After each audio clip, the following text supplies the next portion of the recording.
पंकज भैया, आपने हमें याद किया? भरिया,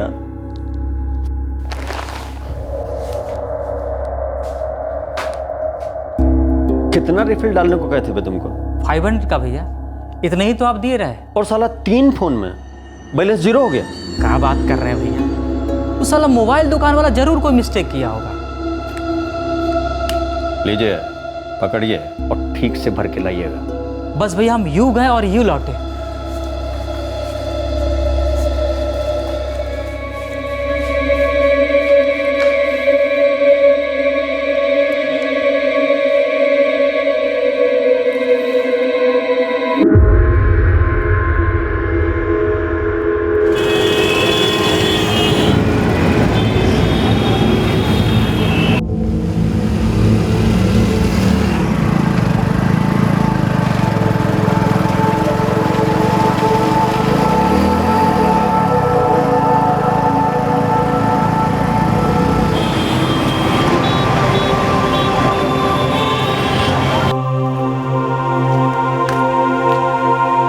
अरे छोटे, हम परसों कानपुर निकल जाएंगे। एक बहुत बड़ा सेल्स कॉन्फ्रेंस है वहाँ पे। राशिद भाईजान, हम सोच रहे हैं कि ये नौकरी ही बदल लें। इस कंपनी में कभी हमारी तरक्की नहीं होने वाली। फिरोज, तुमने अपने 5 साल दिए हैं इस कंपनी को। अरे कम से कम अपने बोनस और ग्रेचुटी का इंतजार कर लो। फिर भी ना जमे तो छोड़ देना। आपके कहने का मतलब कि फाइनेंशियल ईयर खत्म होने तक का इंतजार करें? नहीं अफरीन दीदी, आप चीटिंग कर रहे हैं। अरे कोई गड़बड़ की नहीं मैंने, पासे पर चाहिए तो आया, चीटिंग नहीं की मैंने। काशिफ, नवाब को भी अपने साथ खेलने के लिए बुला लीजिए। जब देखो तब टीवी से चिपके रहते हैं जनाब। फूफी, अब नवाब भैया को टीवी देखना अच्छा लगता है, तो मैं क्या करूं? यस, अफरीन दीदी, ये देखो हमारा पीछे आया। हाँ अम्मी, अब रहने दो ना, उसे अपने सीरियल्स देखना ही पसंद है।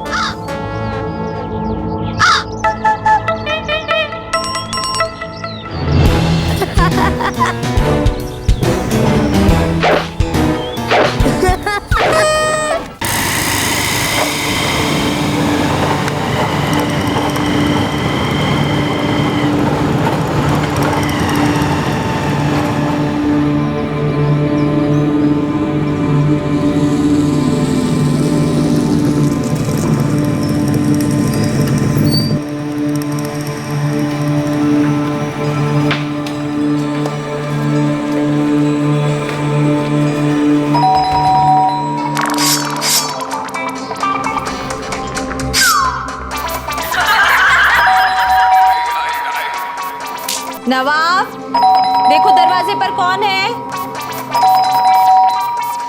काशिफ, तुम ही जाकर देखो कौन है। ये नवाब सच में नवाब ही है। लेकिन अम्मी, इतनी देर आपको कौन आया? अरे होगा कोई मोहल्ले वाला, और कौन होगा? भाई कब से बेल बज रही है, दरवाजा तो खोल दो। जाना तू खोलना यार। नवाब, टीवी का वॉल्यूम कम करो ना बेटा। जी, कौन चाहिए आपको?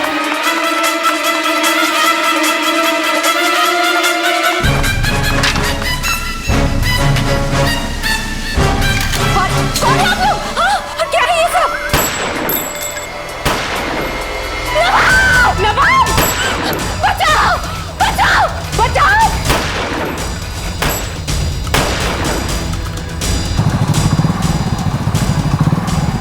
चल।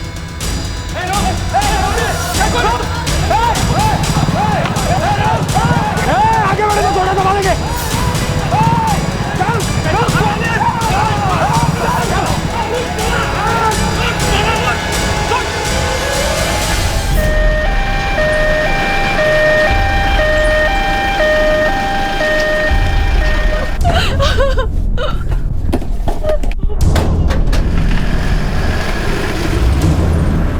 चौदह साल के नवाब पर बेरहमी से हमला किया गया।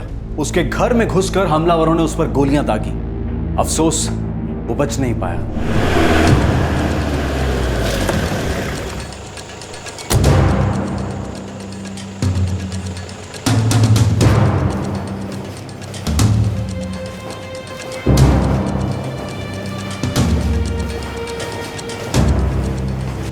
6 गोलियां दागी गई।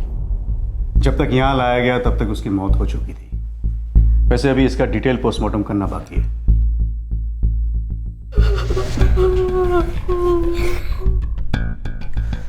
सर वो लोग कौन थे हमें नहीं मालूम सर। हम लोग उनके पीछे दौड़े भी थे लेकिन वो निकल गए सर।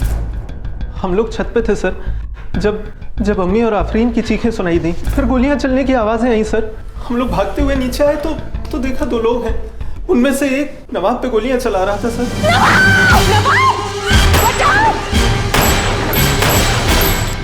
तो वो लोग घर में घुस आए और नवाब पे गोलियां चला दी? जी सर, आफरीन ने यही कहा है। अर्शी जल्दी आओ, सुलेमान जहाँ कहीं भी हो उससे बोलो यहाँ पहुंचे। जी आफरीन सर। तुम शकूर भाई की बेटी हो ना? जी सर, मैं सब इंस्पेक्टर आफरीन हूँ। शाहबाग ट्रेनिंग सेंटर में मेरी ट्रेनिंग चल रही। आफरीन क्या हुआ था? काशिफ और मैं कमरे में खेल रहे थे सर। नवाब बाहर टीवी देख रहा था, तभी दरवाजे पर दस्तक हुई। नवाब और काशिफ दोनों मेरे मामू के बेटे हैं। नवाब हमारे साथ ही रहता था सर, और काशिफ छुट्टियां मनाने के लिए आया हुआ है। दरअसल वो अपनी अम्मी अब्बू के साथ इलाहाबाद में रहता है। नवाब टीवी देखने में मशगूल था तो अम्मी ने काशिफ से कहा कि वो जाके देखे कि दरवाजे पर कौन है। साथ में अम्मी और मैं भी गए सर, ये देखने के लिए कि इतनी देर रात से कौन आया होगा। भाई कब से बेल बज रही है, दरवाजे तो खोल दो। जाना तू खोलना यार। जब काशिफ ने दरवाजा खोला सर तो वहां पे 2 आदमी थे। उन्होंने हमारी तरफ देखा और फिर पिस्तौल तान दी। कौन है आप लोग? हाँ! और उन लोगों ने नवाब पर गोलियां चलानी शुरू कर दी। अम्मी और मैं तो बस दंग ही रह गए सर। राशिद भाई और फिरोज भाई ने उनका पीछा करने की कोशिश की लेकिन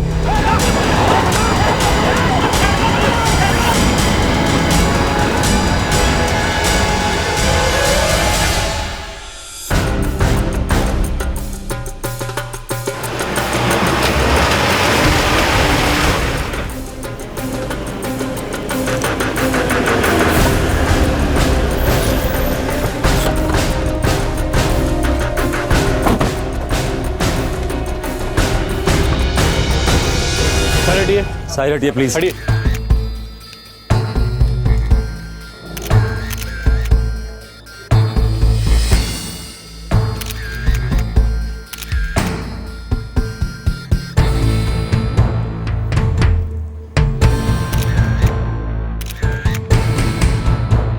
साहब ये 6 खाली कारतूस मिले। देख के तो लगता है कि .32 बोर के हैं। चेक करके ही कंफर्म किया जा सकता है। 3 लोग एक ही बाइक में सवार थे, इसीलिए नजर पड़ गई थी। उम्र से यही कोई 30-35 साल के दिख रहे थे साहब। असल में तो उन्हें तब देखा जब घर से भागते हुए वो बाहर आए और फिर फिरोज चाहे पकड़ो उनको। उनके हाथ में पिस्तौल थी, उन्होंने हम पर तान दी। आगे बढ़े तो थोड़ा दबा देंगे। और फिर वो लोग यहाँ से भाग गए। उनमें से किसी को आप लोग जानते थे? नहीं साहब, कोई जानकार होता तो ऐसा खुला घर में घुस के गोलीबारी करके नहीं जाता। जैसे ही हमने गोलियों की आवाज सुनी हम तो बिल्कुल घबरा ही गए। हमने देखा एक लड़का बाइक पे सुकून से बैठा इंतजार कर रहा था, वो जरा भी परेशान नहीं लग रहा था।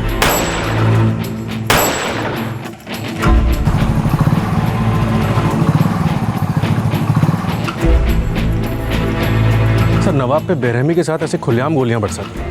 एक 14 साल के बच्चे के साथ किसी की ऐसी क्या दुश्मनी हो सकती है? हमें आफरीन और उसके परिवार वालों से एक बार फिर बात करनी होगी, और साथ ही साथ नवाब के माँ बाप से भी, जो कि इलाहाबाद में रहते हैं। क्या पता इस केस का कोई तार वहां से जुड़ा हो।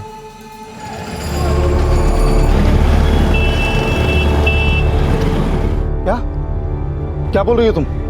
कब हुआ ये? कुछ देर पहले राबिया बाजी का फोन आया था। उन्होंने कहा कि नवाब गया।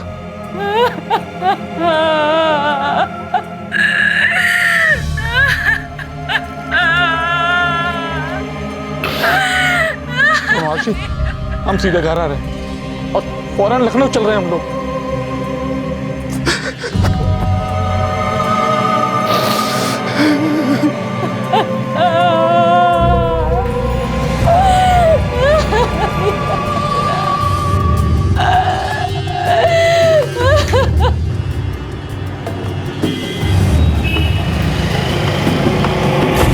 देखिए पंकज भैया, मामला सीधा सा है। पैसा काम होने के बाद मिलना था, काम हो गया, पैसा मिला नहीं। देखिए हम सीधे सीधे कह रहे हैं, बहुत ही गलत बात है। गुड्डो सुनो सुनो, देखिए ज़्यादा गर्म होने का जरूरत नहीं है। हम बैठे ना यहाँ पे, ये याद रखिए आप। अरे आप ही के कहने पे बीड़ा उठाए थे हम। अब जब तक पैसा ना आए तब तक कुछ ना कहिएगा हमें। गुड्डो गुड्डो,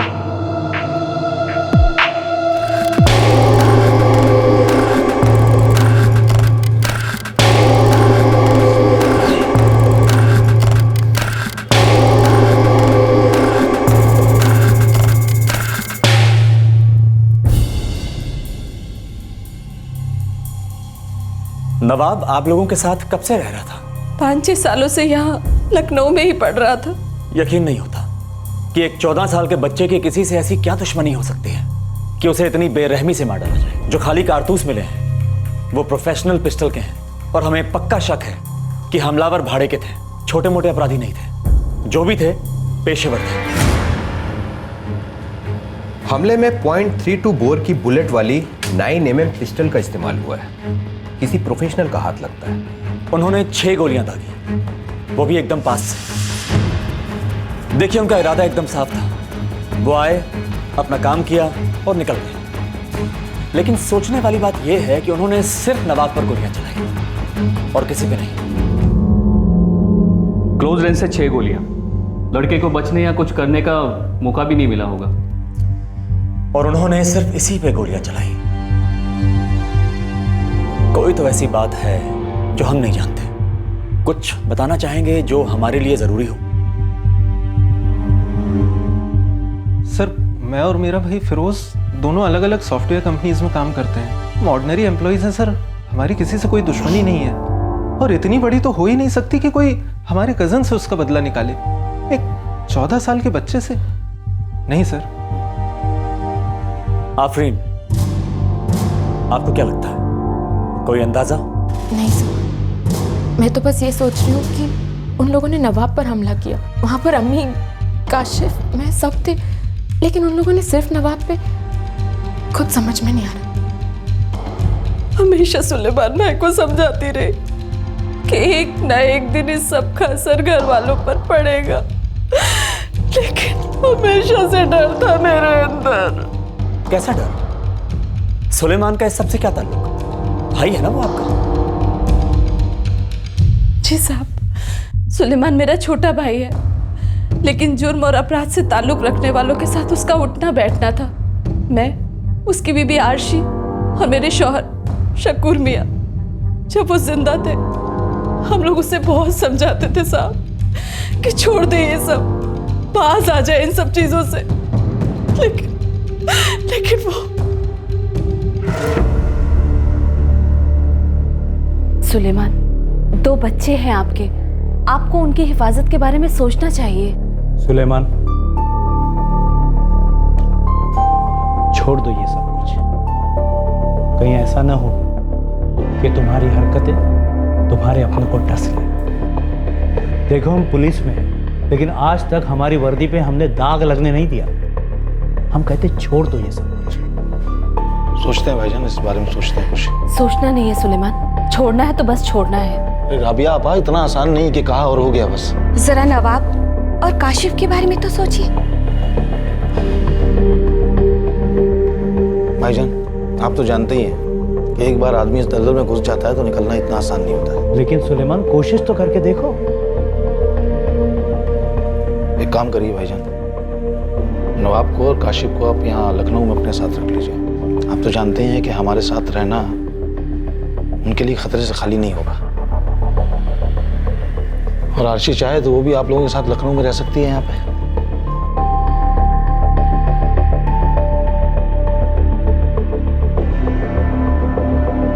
बड़ा लड़का नवाब हमारे साथ रहने लगा साहब। काशिफ छोटा था, वो अपनी माँ के पास ही रहा, और आरशी अपने शौहर सुलेमान को छोड़कर नहीं आना चाहती थी।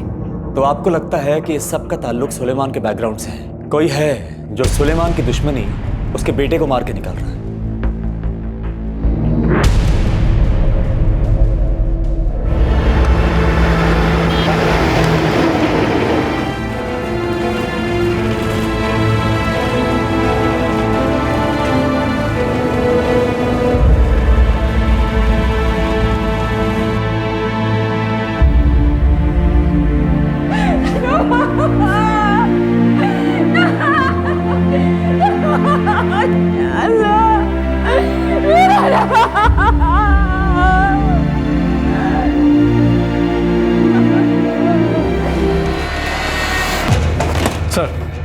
सुलेमान एक हिस्ट्री शीटर है।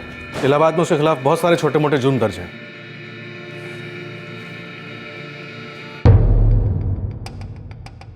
सुलेमान, तुम्हारे बेटे को बहुत ही बेरहमी के साथ मार डाला गया। उस समय हम इलाहाबाद में ही थे साहब। अगर किसी को हमसे बदला लेना होता तो हम पे हमला करता।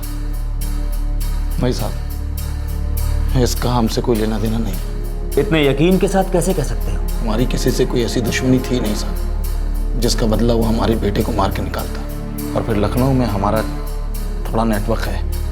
अगर ऐसी कोई बात होती तो हम तक खबर आती। यहाँ लखनऊ में आके कोई हमारे बेटे को मारे ये मुमकिन नहीं, क्योंकि उसको मालूम है कि हम इलाहाबाद में। यकीन के साथ कह सकते हैं साहब, इसका कोई ताल्लुक नहीं है हमसे। देखो सुलेमान, हम जानते हैं तुम्हारा अपना नेटवर्क है, तुम्हारे अपने खबरी भी होंगे, लेकिन अगर तुम खुद बदला लेने के बारे में सोच रहे हो तो मत करना। बहुत बड़े पंगे में फंस जाओगे।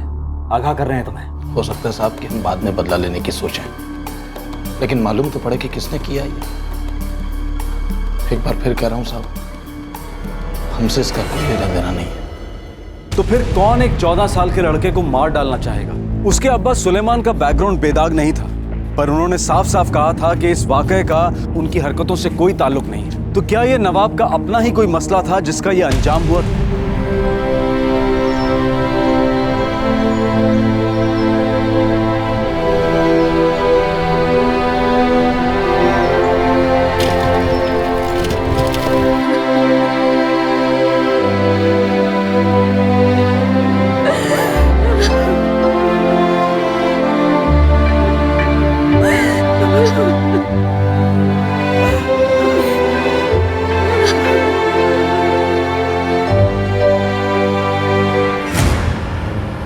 सर, आफरीन के ऊपर शकूर इब्राहिम का बेदाग रिकॉर्ड रहा। सारे ऑफिसर उन्हें पसंद करते हैं। एक कांस्टेबल के तौर पे बड़ी इज्जत थी उनकी। कोई ऐसा केस, कोई ऐसा एनकाउंटर जिसकी वजह से किसी से भी कोई दुश्मनी खड़ी हो गई हो?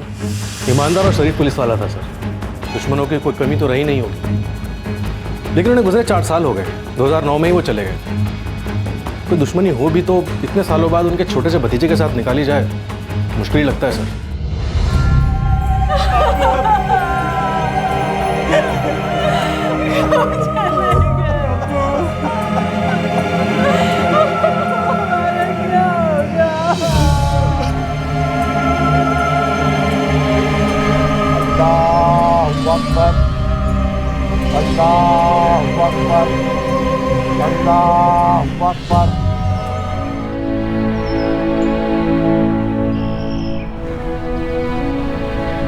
आपके पिताजी बहुत ही अच्छे पुलिस ऑफिसर थे। हम सब उनकी बहुत रिस्पेक्ट करते थे। आप लोग बिल्कुल भी चिंता मत कीजिए, उनके सारे ड्यूज सब जल्द से जल्द क्लियर करा दिए जाएंगे। और अगर आपकी फैमिली में से कोई पुलिस फोर्स ज्वाइन करना चाहता हो तो उसके लिए ऑफिशियली हम मौका तैयार करेंगे।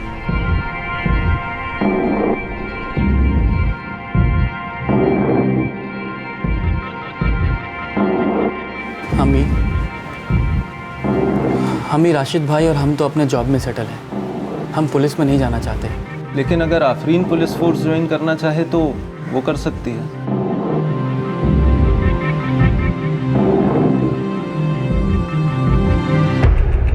हो सकता है कि शकूर इब्राहिम का वाकई इससे कोई ताल्लुक ना हो, फिर भी मैं चाहता हूं कि तुम सभी थानों में चेक करवाओ जहां वो काम किया करता था। शायद कोई लिंक मिल जाए। सर,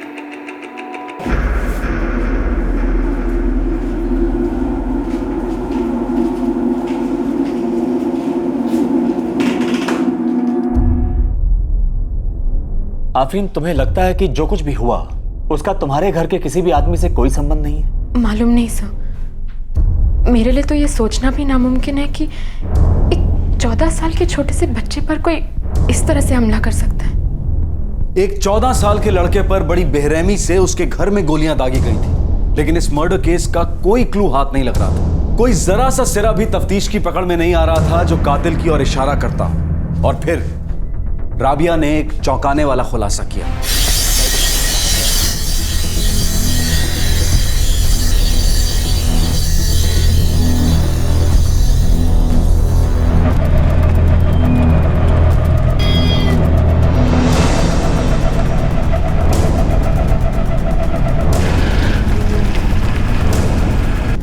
नकीब और शादाब। जी सर।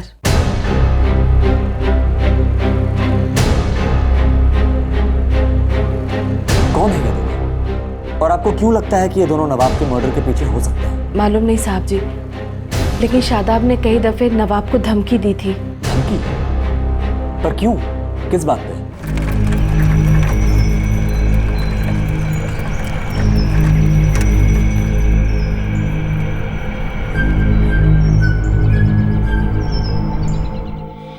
फूफी फूफी फूफी, वो शादाब है ना, आज फिर हमें मिला मार्केट के रास्ते में। क्या? वो हमारा पीछा कर रहा था और फिर आफरीन दीदी को परेशान करने लगा। प्लीज दीदी एक दिला दो ना दीदी, प्लीज दीदी, प्लीज दिला दो ना दीदी। खराब है ना, फिर अम्मी हमें ही डांटेगी। चलो अब तुम यहाँ से चलो।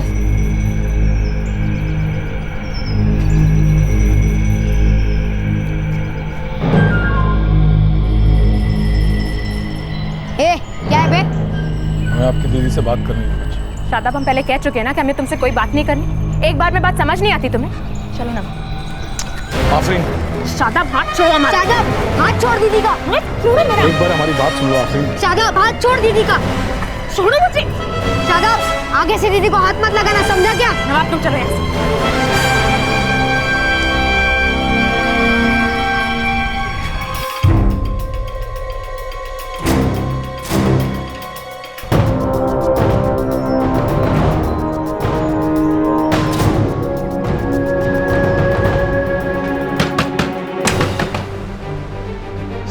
शादाब, तुमने दोबारा मेरी लड़की को तंग किया ना?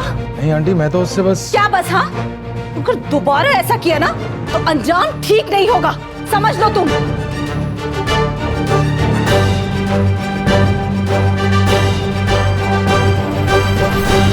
शादाब हमारी कॉलोनी में रहता था और वो कई बार नवाब से झगड़ा कर चुका था। और वो दूसरा नकीब, वो कौन है?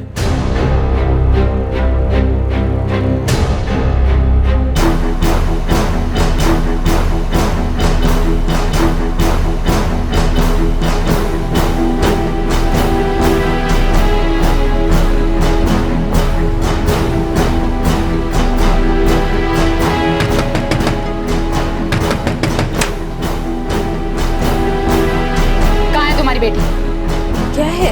कौन है आप? पहले अपनी बेटी आफरीन को बुलाओ, उसी के सामने बताती हूँ मैं कौन। बुलाओ उसे। कौन है अम्मी? आफरीन ये तू ही है ना वो जिसने मेरे देवर ओवैस के दिमाग में जहर भर दिया? बोल रही हूँ, दूर रहे उससे। सुनिए, जबान संभाल के बात कीजिए। हाँ आफरीन, क्या है ये सब? कौन है ये औरत? अम्मी मैं नहीं जानती ये औरत कौन है। नाम है मेरा। और ये आपकी लड़की पर कोई लगाम नहीं है? मेरे देवर ओवैस पर मरी जा रही है ये। क्या बकवास कर रही हैं आप? और आप अपने देवर को लेकर इतनी गर्म क्यों हो रही है? इतना ये तो उससे जाके कहिए ना कि मुझसे दूर रहे। आफरीन चुप करो। चुप कैसे करेगी? गुलछर्रे जोड़ा रही है ओवैस के साथ। क्या दिक्कत क्या है आपको? तू उसका इस्तेमाल कर रही है, भटका रही है उसे, जैसे औरों का करती है ये हमेशा। मैं आप करके बात करी तो तू कुछ ज्यादा ही बोल रही है। अब एक बात भी अपनी जबान से निकाली ना तो मेरा जबान संभाल के बात करो ना, वरना हाथ पांव तोड़ दूंगी तेरे। बंद करो ये तमाशा, बहुत हो चुका। अपनी लड़की को संभाल कर रखो, वरना अंजाम अच्छा नहीं होगा। आफरीन, आफरीन तुम अंदर जाओ। लेकिन हम कह रहे तुम अंदर जाओ। जाओ अंदर। और देखिए, अब जो कोई भी है आप भी यहाँ से चली जाइए बस।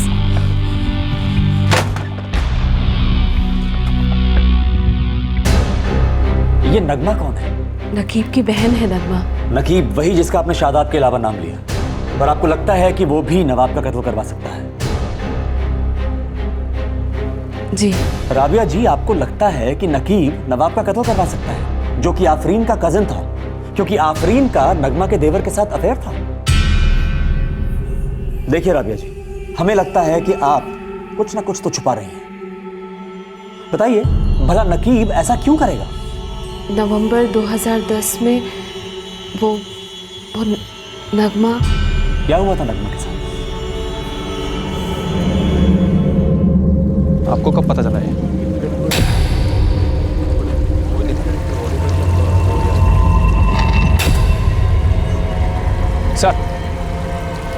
सर ये नगमा है, आलमगीर की बीवी और नकीब की बहन। मैं इन्हें जानता हूं सर, ये लोग नजरपुर में रहते हैं। नगमा का कत्ल हो गया था?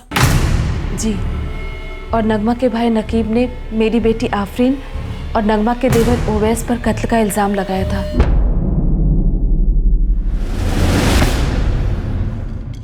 तहकीकात के बाद साबित हुआ कि मेरी बेटी बेकसूर थी, वो वैसे ही मुलजिम था। आफरीन की अम्मी और नवाब की फूफी राबिया ने 2 नाम जाहिर किए जो शायद इस खून में शामिल थे, शादाब और नकीब। शादाब आफरीन का पीछा किया करता था, नवाब को धमकी भी दे चुका था, जिसके बारे में नवाब अक्सर राबिया से शिकायत भी करता था। नकीब जिसकी बहन नगमा मारी गई थी और जिसकी आफरीन से कई बार लड़ाई हुई थी, नगमा की मौत का जिम्मेदार नकीब आफरीन को मानता था।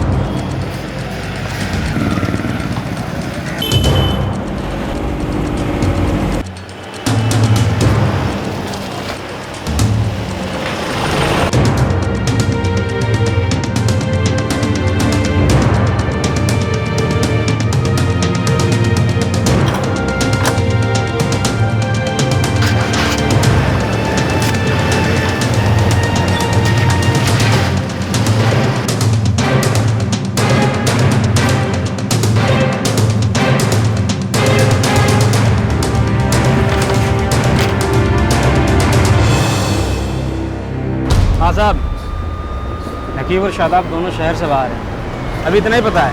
कहाँ हैं दोनों? मालूम नहीं साहब। नकीब तो सेल्समैन है और शादाब लखनऊ में किसी नेता की ड्राइवरी करता है साहब। मुझे दोनों लोगों का नंबर चाहिए। लिख लीजिए साहब। पहले से नहीं दे सकता था? काम क्या है साहब, बताना तो पड़ेगा ना। चल अब नंबर बोल।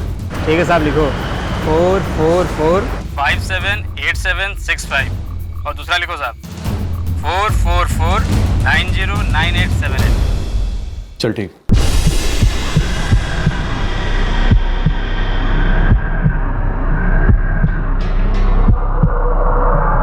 सर, नकीब और शादाब दोनों शहर से बाहर हैं। उन्हें खबर किए बगैर उनकी लोकेशन ट्रैक की है। कहाँ हैं वो दोनों? नकीब कानपुर में और शादाब देहरादून में।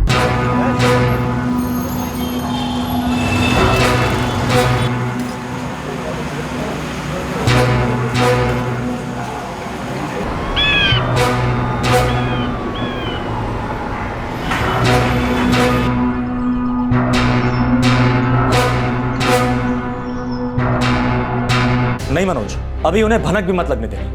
राबिया ने उन पर सिर्फ शक जाहिर किया है। पहले हमें इनका बैकग्राउंड चेक करना है कि ये लोग इसमें शामिल हैं भी या नहीं। फिलहाल वो सिर्फ सस्पेक्ट्स हैं। सर, हम नकीब और शादाब दोनों की पूरी जानकारी निकलवाते हैं। नकीब की बहन नगमा के मर्डर की रिपोर्ट जिस थाने में दर्ज है, हम उसे भी निकलवा के देखते हैं। मेरे पल्ले तो अभी भी नहीं पड़ रहा है कि एक 14 साल के बच्चे को इतनी बेरहमी से क्यों मार डाला गया, जबकि उसका इस सबसे कोई लेना देना ही नहीं था।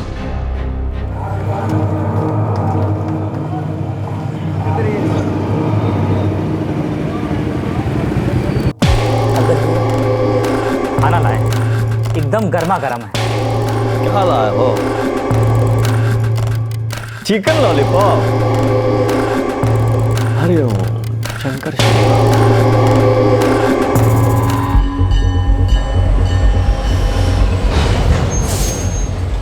यहाँ से तुम अलग, हम अलग। पैसा पूरा कहाँ मिला है? अबे तो हमें कौन सा मिले हैं? मिलेंगे तो पहुँचा देंगे। प्रदीप निकल तू। विक्रम गाड़ी ठिकाने लगा दे। मतलब रख थोड़े दिन अपने पास, बताता हूँ बाद में। चल।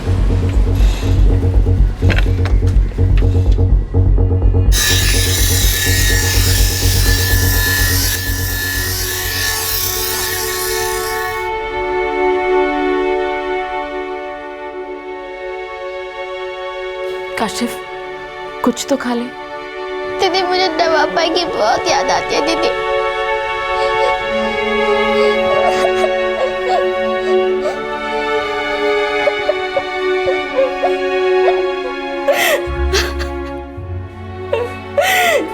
जिस बात का डर लगा रहता था, आखिर वो आज हो ही गया।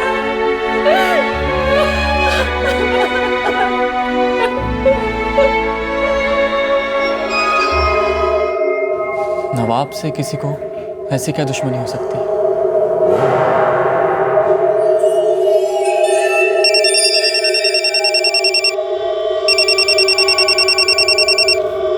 पता चला कुछ?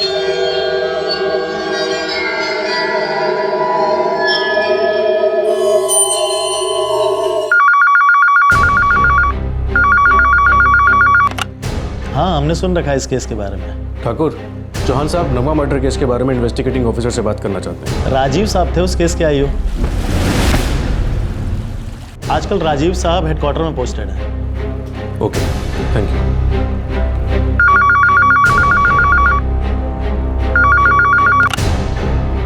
Senior inspector Rajiv Kumar.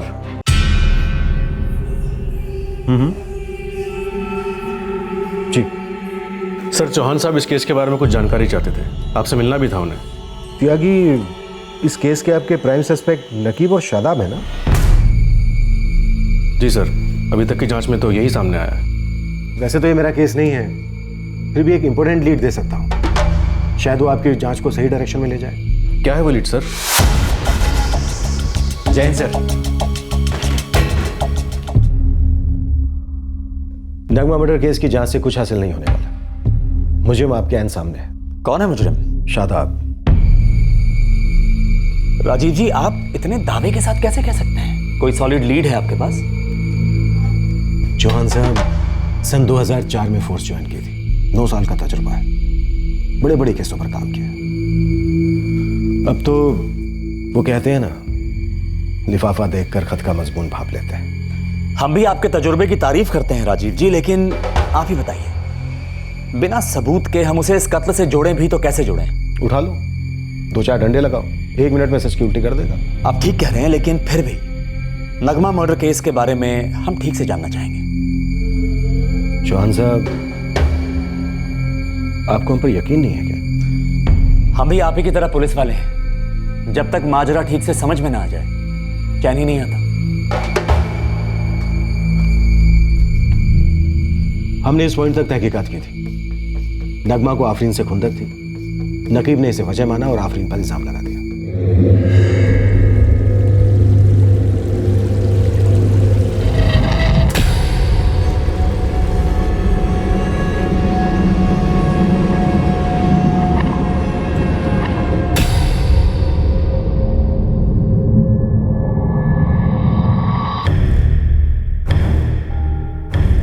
साहब, ये सब जो आलमगीर का भाई है ओवैस, ये सब उसी का किया धरा है। नहीं साहब, मेरा भाई अपनी भाभी को नहीं मार सकता। साहब, इनको तो सच दिखता भी नहीं। इनको तो ये भी नहीं दिखता कि आफरीन और ओवैस के बीच में क्या था, किस तरह से आफरीन ओवैस का इस्तेमाल कर रही थी। वो मेरी बहन थी जिसने एक अच्छी भाभी होने का फर्ज अदा किया और ये बात उठाई थी, वरना आलमगीर की आंखों पे तो सिर्फ पट्टियां बंधी हुई है। नकीब, मेरा भाई नगमा को कभी नहीं मार सकता।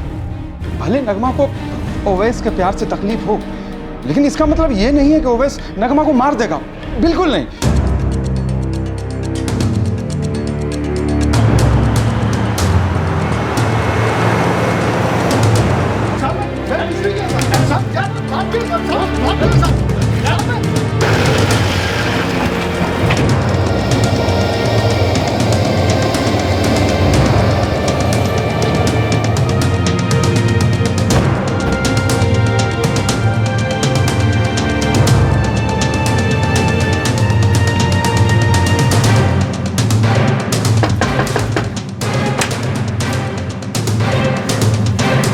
जी? आफरीन आप ही की बेटी है?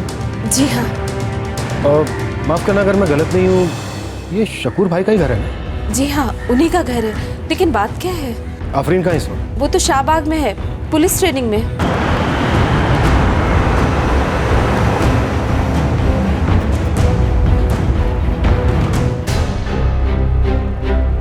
शकूर भाई बहुत ही इज्जतदार कांस्टेबल थे।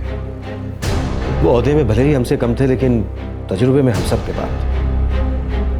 ये तो हमारी किस्मत थी कि हमें उनके साथ काम करने का मौका मिला।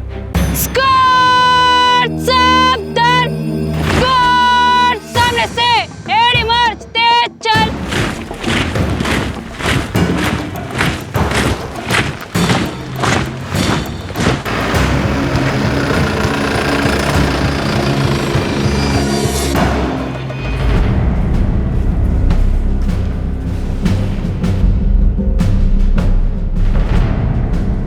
कब से चल रही तुम्हारी ये ट्रेनिंग? जी 8 महीनों से सर। आफरीन, तुम्हारे और नगमा के देवर ओवैस के बीच क्या रिश्ता है? सर मैं सच बोल रहा हूँ सर। सर मुझे फंसाया जा रहा है। मैंने नगमा भाभी का कत्ल नहीं किया सर। सर ये सच है कि ओवैस और मेरे बीच रिश्ता था, लेकिन सर जब मर्डर हुआ तब मैं लखनऊ में नहीं थी। तुम लखनऊ में नहीं थी, इसका मतलब ये तो नहीं हो सकता ना कि तुम मर्डर में शामिल नहीं थी। ओवैस तो लखनऊ में ही था। ये भी तो हो सकता है कि तुम दोनों ने मिलकर मर्डर की साजिश रची।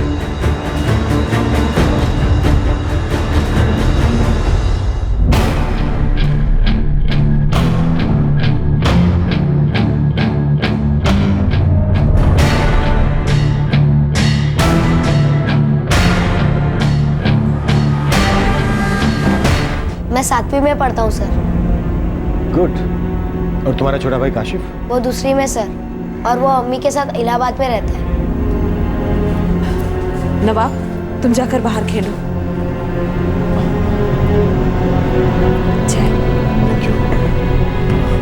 बड़ा प्यारा बच्चा है। राबिया जी, नगमा यहाँ कभी आई थी क्या? कई बार आई थी साहब। जब भी आती गाली गलौज ही करती, बहुत भला बुरा कहती थी मेरी बच्ची को। चिल्ला चिल्लाकर पूरा मोहल्ला इकट्ठा कर लेती थी वो। इस केस में एक बात हमें हमेशा हैरान करती रही कि एक भाभी नगमा अपने देवर ओवैस के आफरीन के साथ अफेयर को लेकर इतनी हाय तौबा क्यों मचाती रही। और यही तो मामले की असली गांठ थी। जी सर, ये सच है सर। तेरे और तेरी भाभी नगमा के बीच के रिश्ते का तेरे भाई आलमगीर को भी पता नहीं था? जी सर। ओवैस तो डरता था कि कहीं तेरी भाभी नगमा तेरे भाई के सामने ये रिश्ता जाहिर ना कर, इसलिए तूने उसी को रास्ते से हटा दिया और इल्जाम आफरीन पर लगा दिया। नहीं सर, ये सही नहीं है सर। मैंने नगमा को नहीं मारा सर। मेरी बस इतनी ही गलती थी सर। मैं जानती ही नहीं थी कि ओवैस का उसकी भाभी नगमा के साथ भी अफेयर है। मैं तो हमेशा से इसी बात को लेकर परेशान रहती थी कि नगमा को आखिर ओवैस और मेरे रिश्ते से दिक्कत क्या है। आफरीन, मुझे मालूम है तुम्हें इस मामले में फंसाया जा रहा है, लेकिन तुम बिल्कुल चिंता मत करो।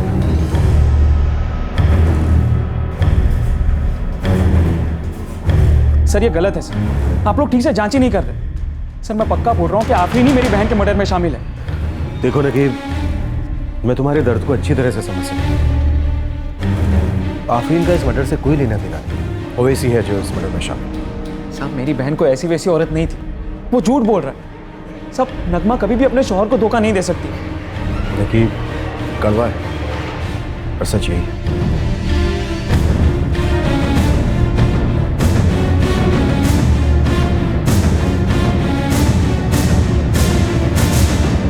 नकीब चाहे कितने भी गुस्से में था, पर आखिर में कड़वा घूंट उसे ही पीना पड़ा, क्योंकि आफरीन का नगमा के कत्ल से कोई वास्ता नहीं था। और ओवैस के खिलाफ सबूत कम पड़ गए, इसीलिए 11 महीनों बाद ही उसे जमानत पे छोड़ दिया गया। देखिए चौहान साहब, वैसे तो मुझे आपको ये सब बताने की कोई जरूरत नहीं है, लेकिन फिर भी इस केस के 6 महीने के बाद मुझे प्रमोशन मिला और मेरा ट्रांसफर हुआ। मुझे सच में नहीं मालूम कि मेरे जाने के बाद इस केस में क्या हो, लेकिन हाँ, मैं आपसे इतना कह सकता हूँ कि आफरीन मासूम थी और ओवैस मुजरिम। जैसे आपके इस केस के सिलसिले में कह सकता हूँ कि नकीब नहीं, मुजरिम शादाब।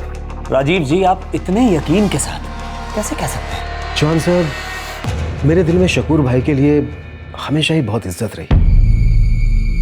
उस वक्त मुझे लगा कि नकीब आफरीन से बदला लेने की कोशिश जरूर करेगा, इसलिए मैंने उस पर नजर रखी। आफरीन को छोड़ देने की वजह से जब से वो मेरे से गुस्सा हुआ था, तब से वो एकदम चुपचाप रहने लगा, अपने काम से ही काम रखता था। एक्चुअली वो अपनी बहन के बहुत करीब था। नगमा के कत्ल के बाद उसे गहरा सदमा लगा। अब अचानक 1.5 साल बाद नहीं, वैसा नहीं कर सकता। चौहान साहब, नकीब बहुत ही आम आदमी है, उसके ऐसा कोई कनेक्शन नहीं है कि वो इस तरह की कोई साजिश रच सके, किसी का कत्ल करवा सके।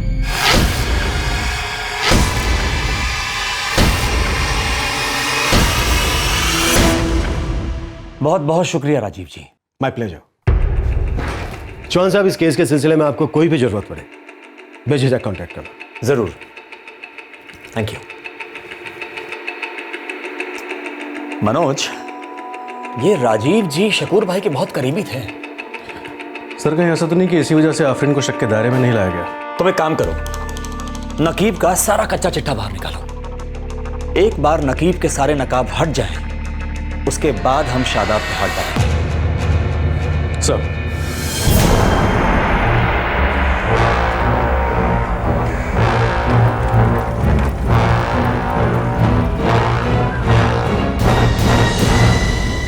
राजीव कुमार जो नगमा मर्डर केस में जांच अधिकारी था, उसने उस केस में आफरीन को क्लीन चिट दे दी थी। नगमा का भाई नकीब इस तफ्तीश से बिल्कुल नाखुश था और नवाब मर्डर केस में राजीव कुमार को यकीन था कि नकीब इसमें शामिल नहीं है, उसे शादाब पर शक था। लेकिन जो पुलिस अधिकारी इस केस की जांच में लगे थे, उन्होंने फिर भी पहले नकीब की जांच करने का फैसला किया। देख नकीब, सच क्या है बता दे। सर मेरी बात का यकीन कीजिए, मैं सच बोल रहा हूँ, मैं नहीं जानता हूँ नवाब कौन है। और सर मुझे तो ये भी नहीं पता था कि आफरीन का कोई कजिन भाई है नवाब जो उसके साथ रहता था। सर मुझे अभी भी पक्का यकीन है कि मेरी बहन के मर्डर की ठीक से तफ्तीश नहीं हुई।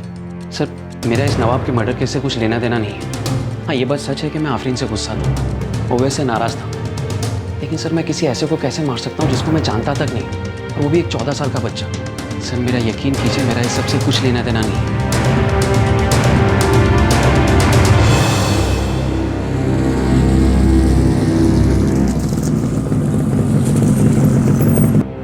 सुलेमान भाई जरा सा अंदाजा भी नहीं है कि इस काम का पैसा मिला किसको है।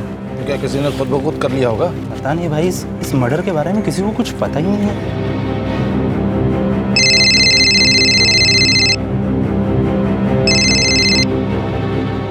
हाँ पप्पू बोल। हाँ साहब, पहली खबर, हमला करने वाले का कुछ पता नहीं चला। कहीं बाहर से आए थे क्या? ऐसा ही हो सकता था, लेकिन कुछ पक्की खबर नहीं है। शादाब अभी कहाँ होगा? देहरादून से वापस घर की तरफ आ रहा है, ऐसा कुछ सुनने में आया। नजर रख उस पे, उसके लखनऊ में कदम रखते के साथ ही मुझे खबर कर, समझा?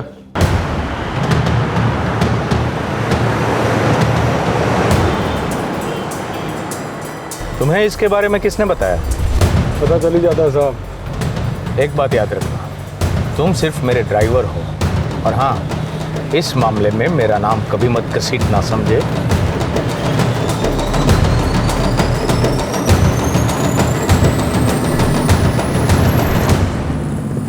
सलाम साहब। बोल कालू। ये शादाब छोटा मोटा आदमी है, ड्राइवरी के पहले पेट पालने के चक्कर में छोटा मोटा काम करता था। तो ये उन 3 हमला करने वालों में नहीं था, तो क्या उन्हें भाड़े पे लाया गया? मुश्किल है साहब, ये शादाब हमेशा कड़की पे रहता था। मुट्ठी भर मूंगफली खरीदने के लिए इसके पास पैसे तो है नहीं। 3 लोग के मर्डर के बाद से सुपारी क्या देगा? कोई और चक्कर है? पुराना चक्कर शादाब का आफरीन के साथ, कोई प्यार व्यार का चक्कर है। पर हमने तो सुना था शादाब उसे परेशान करता है। सही है, लेकिन ये लोग अलग हुए उसके बाद करता था।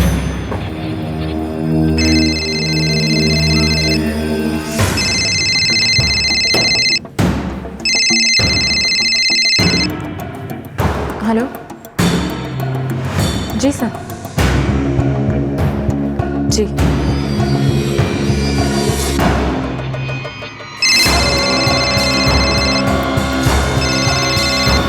हेलो चौहान साहब, शादाब आज शाम को लखनऊ पहुंच जाएगा। मेरी मानो तो उठा लो सर। थैंक यू राजीव जी। वही मुझे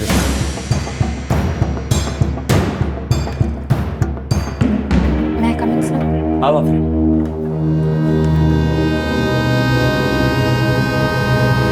देखो आफरीन, अब तक की तहकीकात में यही सामने आया है कि नवाब टारगेट नहीं था, बदला तो तुमसे लिया जाना था।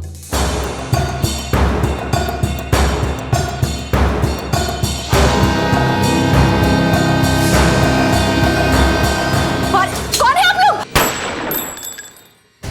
तुमने हमें बताया कि हमलावरों ने घर में घुस के पहले सभी को देखा, उसके बाद फायर सिर्फ नवाब पे किया। जी सर। उन्होंने नवाब को 6 गोलियां मारी। तुम्हें नहीं मारी, तुम्हारी अम्मी को नहीं मारी, काशिफ को नहीं मारी। इसका मतलब यह है कि हमलावरों का मोटिव एकदम साफ था। उन्हें कहा गया था कि सिर्फ नवाब को मारना है और किसी को नहीं। और नवाब एक 14 साल का स्कूल जाने वाला बच्चा, जिसका ना ही किसी से कोई झगड़ा था और ना ही कोई दुश्मनी। मुझे मालूम है सब, लेकिन मुझे ये समझ नहीं आ रहा आप किस तरफ इशारा कर रहे हैं। तुम्हारी अम्मी ने हमें बताया कि नकीब तुमसे गुस्सा था क्योंकि उसकी बहन नगमा के मर्डर केस में तुम्हें क्लीन चिट दे दी गई थी, और शादाब तुम्हें परेशान करता था। तुम्हारी अम्मी ने इन दोनों पर शक जाहिर किया है। आफरीन, इस समय शादाब हमारा प्राइम सस्पेक्ट है। अजीब सी बात है ना, वही शादाब जिसने तुम्हें परेशान करना शुरू किया, उससे पहले तुम्हारा उससे रिश्ता था। हम सच कह रहे हैं ना?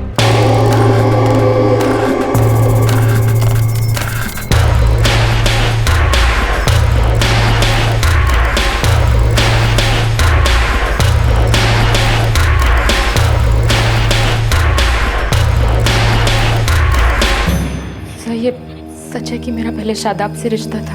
आफरीन, तुम्हारा पहले शादाब के साथ रिश्ता था, फिर ओवैस के साथ हुआ, और 2 लोग जिन पे हमें शक है कि उनका नवाब के मर्डर के साथ कोई संबंध हो सकता है, वो है नकीब और शादाब। अब नकीब का ओवैस के साथ ताल्लुक है, लेकिन शादाब का बिल्कुल नहीं। ये सब क्या है आफरीन? ऐसा क्या है जो तुम जानती हो लेकिन हमसे अब तक छिपा रही हो? सर मैं कुछ नहीं छुपा रही, मुझे नहीं समझ आता। अगर कोई मुझसे बदला लेना चाहता था तो वो नवाब को क्यों मारता? मैं सिर्फ इतना जानती हूँ सर कि इस सब में शादाब का कोई हाथ नहीं। तुम ऐसा कैसे कह सकती हो आफरीन? तुम्हारी अम्मी ने साफ साफ कहा है कि शादाब तुम्हें तंग किया करता था और उसने नवाब को धमकी भी दी थी। सर ये सच है कि मैं एक टाइम पे शादाब से अलग हो गई थी, लेकिन पिछले 8 महीनों से हम दोनों साथ साथ हैं। शादाब और मेरा रिश्ता अभी बहुत अच्छा है सर। अम्मी को इस बारे में नहीं मालूम। शादाब मुझसे क्यों बदला लेना चाहेगा?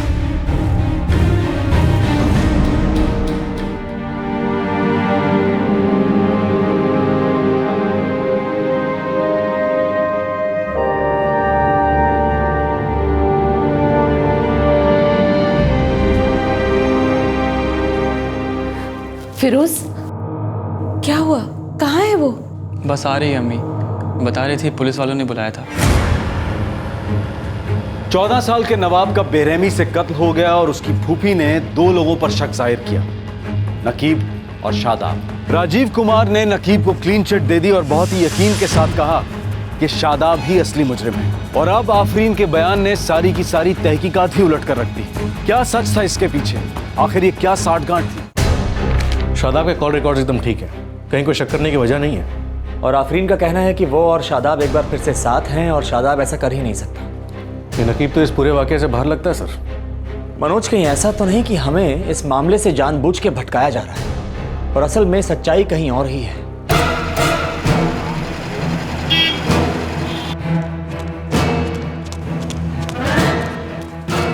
भैया जी, ये लीजिए।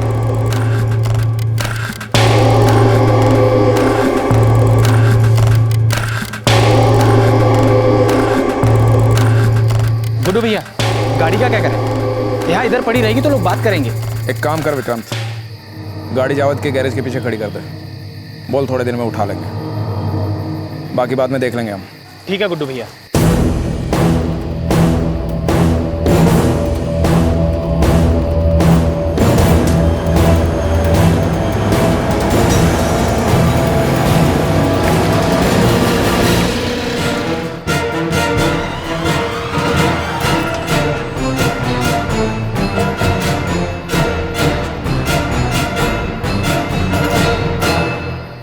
कहीं ऐसा तो नहीं कि यह शादाब ही है जिसे आफरीन की वजह से बेनिफिट ऑफ डाउट मिल रहा है? मैं मानता हूं कि उसके फोन रिकॉर्ड्स क्लियर हैं, लेकिन हो सकता है कि वही मास्टरमाइंड हो इस मर्डर के पीछे और राजीव कुमार की बात सही है। सर, राजीव सर का फोन आया था, पूछ रहे थे शादाब को अभी तक उठाया कि नहीं। मनोज, कहीं ना कहीं कोई सांठगांठ तो है, कोई तो खेल है ये। एक काम करो, उठा लो शादाब को। सर। साहब, हम शादाब अंदर आ सकते हैं?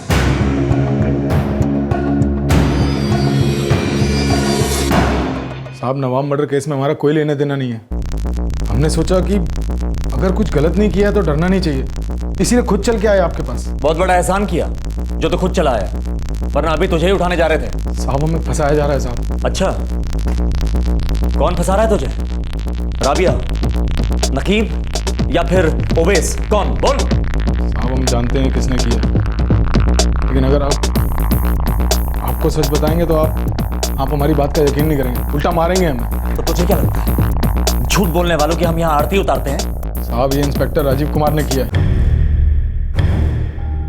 बहुत सयाना है तू। हाँ, खुद को बहुत शातिर समझता है। तुझे क्या लगता है तो लंगड़ मारेगा और हम लड़खड़ा जाएंगे? अब हमने पहले ही कहा था कि आप हमारी बात का यकीन नहीं करेंगे, लेकिन विश्वास मानिए साहब, ये मर्डर राजीव कुमार ने ही करवाया, दावे से कह सकते हैं हम ये। और उसी ने आपको कहा होगा कि ये हमारा किया है। आप बहुत टाइम से प्लान कर रहा था साहब, पीछे पड़ा हमारे, हमें फंसाना चाहता है। नगमा मर्डर केस की जांच से कुछ हासिल नहीं होने वाला। मुझे आपके अन सामने। कौन है मुजरिम? शादाब। चौहान साहब, शादाब आज शाम को लखनऊ पहुंच जाएगा। मेरी मानो तो उठा लो साले। वही मुजरिम है। राजीव सर का फोन आया था, पूछ रहे थे शादाब को अभी तक उठाया कि नहीं। चल, मैं 1 मिनट के लिए मान लेता हूं कि यह सब कुछ राजीव कुमार ने किया है, पर वो तुझे क्यों फंसाना चाहेगा और क्यों एक 14 साल के बच्चे को मारना चाहेगा? ताकि वो फिर से आफरीन के करीब आ सके। अब आपको पता होगा नगमा मर्डर केस, उसकी तहकीकात भी इंस्पेक्टर राजीव कुमार ने की थी। पूछताछ के दौरान कई मरतबा आफरीन से मिले। और सच्चाई तो यह है कि इसी दौरान वो आफरीन के काफी करीब आ गए थे। कब से चल रही तुम्हारी ये ट्रेनिंग? जी 8 महीनों से। मुझे मालूम है तुम्हें इस मामले में फंसाया जाए, लेकिन तुम बिल्कुल चिंता मत। और सच तो ये है कि इंस्पेक्टर राजीव कुमार उसी समय आफरीन के करीब आ गए थे, और जब आफरीन उसे छोड़कर वापस हमारे पास आ गई, बस उसी दिन से खुंदक खाए बैठा हमसे। कितनी बार फोन पे धमका चुके हैं कि हमें किसी केस में फंसा देंगे कि आफरीन उन्हें मिल जाए फिर से।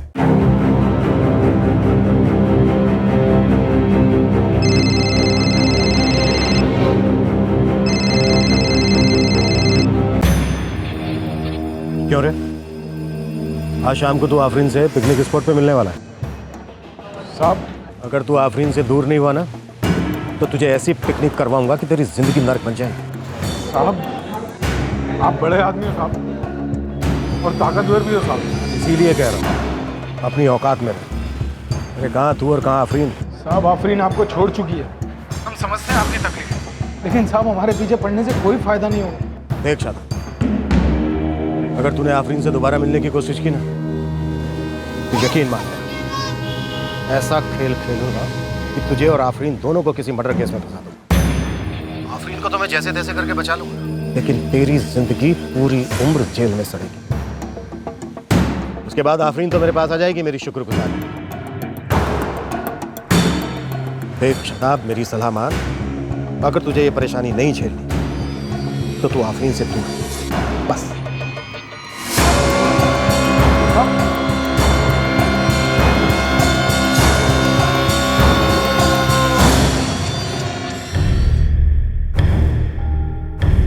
और इंस्पेक्टर राजीव कुमार ने ठीक वैसा ही किया जैसा उसने फोन पर हमें कहा था। नवाब को मरवा दिया और उंगली हम पर उठवा दी, और ये साजिश की ताकि वो आफरीन को दोबारा हासिल कर पाए। जी साहब, हम सच कह रहे हैं, आप हमारी बात का यकीन कीजिए। यहाँ तक कि नगमा मर्डर केस में इंस्पेक्टर राजीव कुमार ने आफरीन का नाम जांच से हटवा के उसका दिल जीता, उसे अपने जाल में फंसा साहब।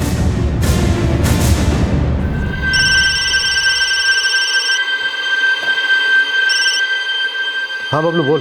आओ, शादाब पुलिस स्टेशन पहुंच गए। कहाँ से उठाया उसे? सुना है वो खुद ही वहाँ चला गया। ठीक है।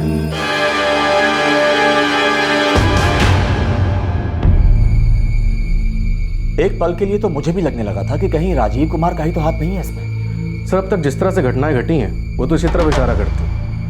नगमा मर्डर केस में आफरीन को क्लीन चिट मिलना, और फिर जब राजीव साहब से इस केस की डिटेल्स मांगी गई तो उनका टालना और सीधा ये कहना कि उनके पास लीड है कि शादाब मुजरिम है, जबकि उनके पास कोई खास सबूत नहीं था। राइट मनोज, इस नवाब मर्डर केस की हर चीज, हर बात बहुत ही सोची समझी, बहुत ही नपी तुली लग रही है, और तहकीकात आगे बढ़ने की बजाय वहीं घूम रही है, वहीं चक्कर काट रही है। मनोज, 3 बातें हो सकती हैं। या तो इंस्पेक्टर राजीव कुमार कोई खेल खेल रहा है, या फिर शादाब हालात को अपनी तरफ करने की कोशिश कर रहा है, या फिर कुछ और है जो भीतर ही भीतर चक्कर चला रहा है।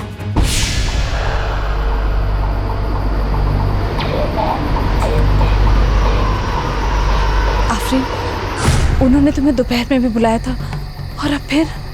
कोई बात होगी ना अम्मी, आप फिक्र मत करो, मैं जल्दी वापस आ जाऊंगी।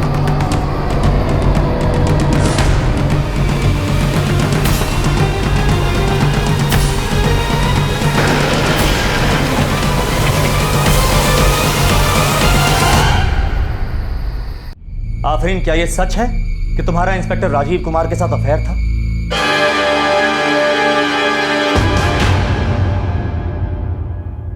आफरीन, ये क्या खेल चल रहा है? एक 14 साल का बच्चा मारा जाता है जो कि तुम्हारा कजिन था। तुम्हारी अम्मी 2 लोगों पे, नकीब और शादाब पे शक जाहिर करती है। शादाब वो जिससे तुम्हारा अफेयर चल रहा था, सॉरी चल रहा है।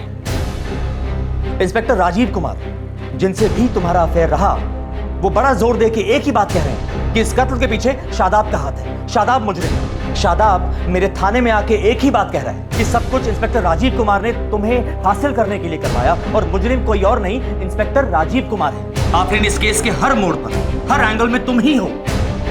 क्या खेल है? ऐसा क्या है जो तुम हमसे छुपा रही हो?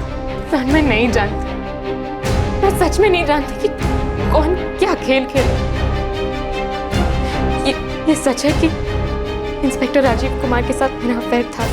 नगमा मर्डर केस के दौरान मैं उनके करीब आ गई थी, लेकिन फिर एक वक्त आया जब मैं उनसे दूर हो गई और वापस शादाब के पास चली।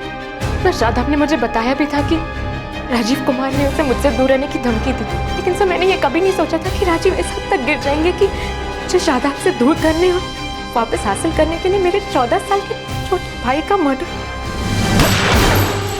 आफरीन, मैं तुमसे सीधे सीधे पूछ रहा हूं, नवाब के मर्डर के पीछे किसका हाथ है? बोलो आफरीन, नवाब के मर्डर के लिए कौन जिम्मेदार है? मुझे सच में कुछ नहीं मालूम। राजीव के करीब होना मेरी जिंदगी की सबसे बड़ी गलती थी। मुझे नहीं पता था कि उसका ये अंजाम होगा। आफरीन, मुझे मालूम है तुम इस मामले में फंसाया जा, लेकिन तुम बिल्कुल चिंता मत करो।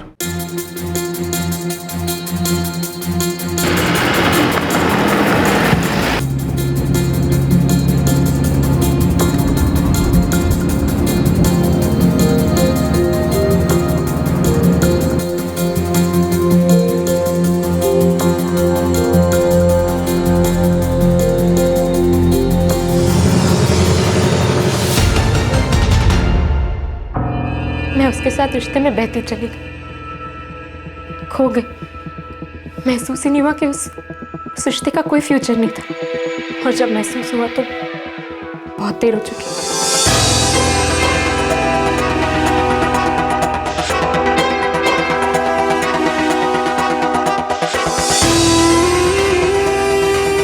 सुनिए, वंदना आने वाली है तो उसे पिकअप करने जाना होगा। सॉरी, मैं नहीं आ पाया। बबलू चला जाएगा तुम्हारे साथ। बबलू मैडम के साथ चलो, ठीक है?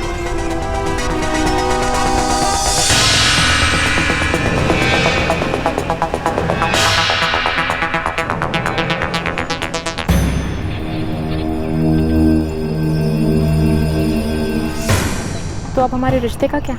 आफरीन, तुझे तो पता है मैं शर्मिष्ठा को नहीं छोड़ सकता। मेरी एक बेटी भी है, वंदना। और मैं कुछ नहीं हूँ तुम्हारे लिए। सब कुछ हो, पर शादी करने से कुछ बदल जाएगा। बदले ना बदले, लेकिन शादी मेरे लिए मायने रखती है। तभी मैंने फैसला लिया कि मैं उससे रिश्ता तोड़ दूंगी, और तोड़ भी दिया। और एक बार फिर शादाब के पास चली गई।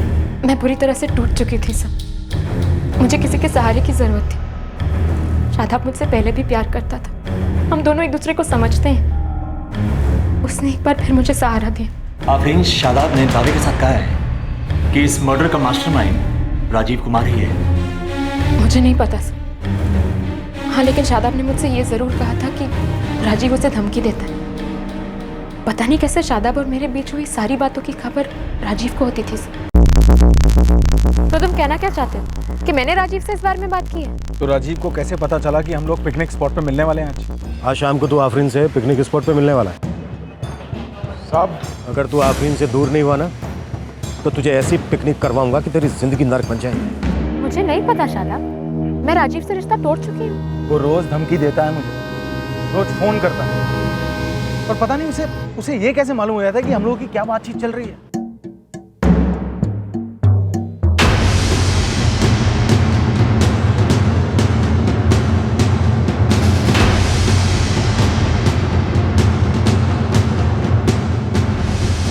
सर, इसे कुछ नहीं मालूम सर।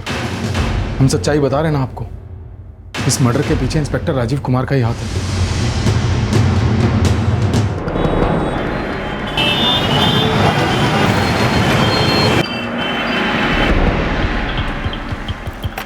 पसीना पानी कर दिया साहब, ऐसी धांसू खबर हाथ आई है। क्या खबर? तीनों हमलावर बाहर के थे। कौन थे? गुड्डू, विक्रांत और प्रदीप।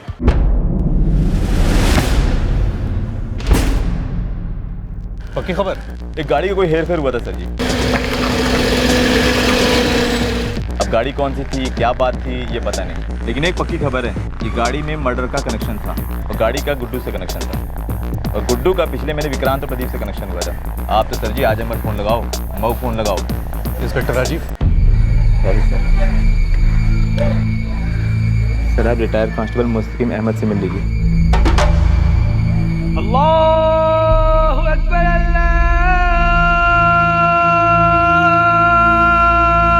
अल्लाहु अकबर।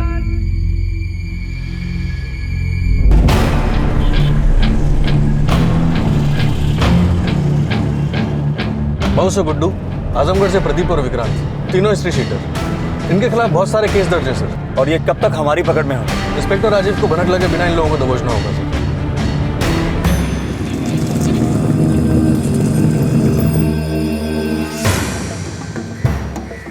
साहब, वो शादाब अभी भी कस्टडी में है। और क्या? वही मुख्य आरोपी है।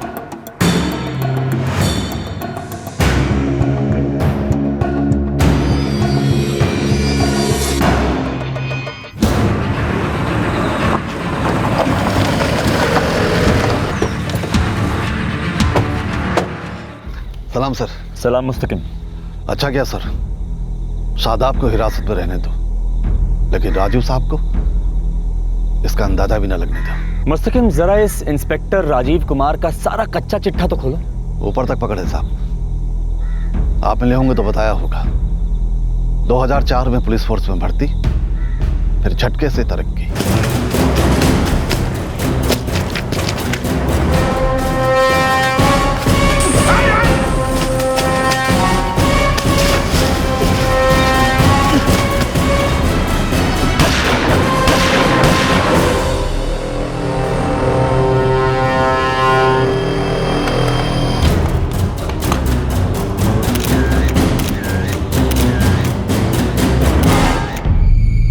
एनकाउंटर स्पेशलिस्ट, खबरों में रहना पसंद है। जल्द ही बड़े अफसरों के प्यारे बन गए। सबका हाथ इनके सर पे और इनके हाथ खुले, बेकाबू।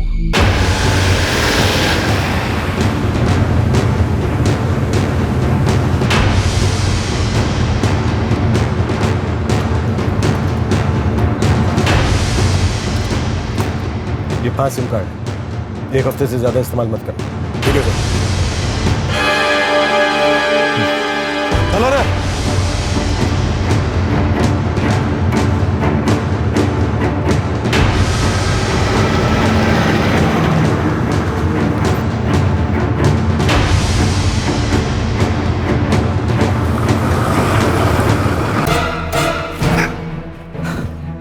सलाम साहब।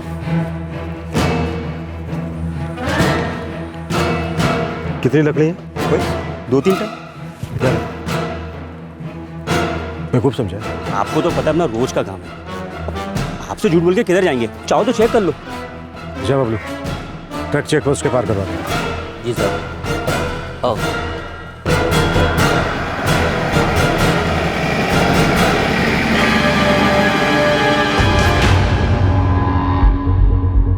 इनके खिलाफ डिपार्टमेंट में 5 से 6 क्रिमिनल केस दर्ज हैं।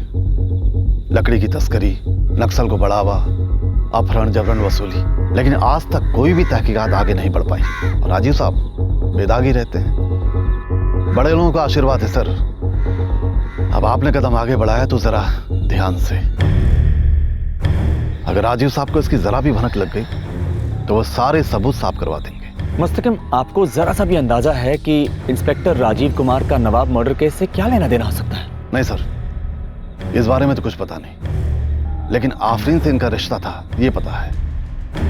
और जब वो दोनों अलग हुए तब राजीव साहब आफरीन के फोन टैप करवाया करते थे। तो तुम कहना क्या चाहते हो कि मैंने राजीव से इस बारे में बात की है? तो राजीव को कैसे पता चला कि हम लोग पिकनिक स्पॉट पर मिलने वाले हैं आज? जी सर, आफरीन के फोन टैप की रिक्वेस्ट आई थी। इंस्पेक्टर राजीव ने की थी? जी सर, जनवरी 2013 में उन्हीं के डिपार्टमेंट से रिक्वेस्ट आई थी। थैंक यू जी।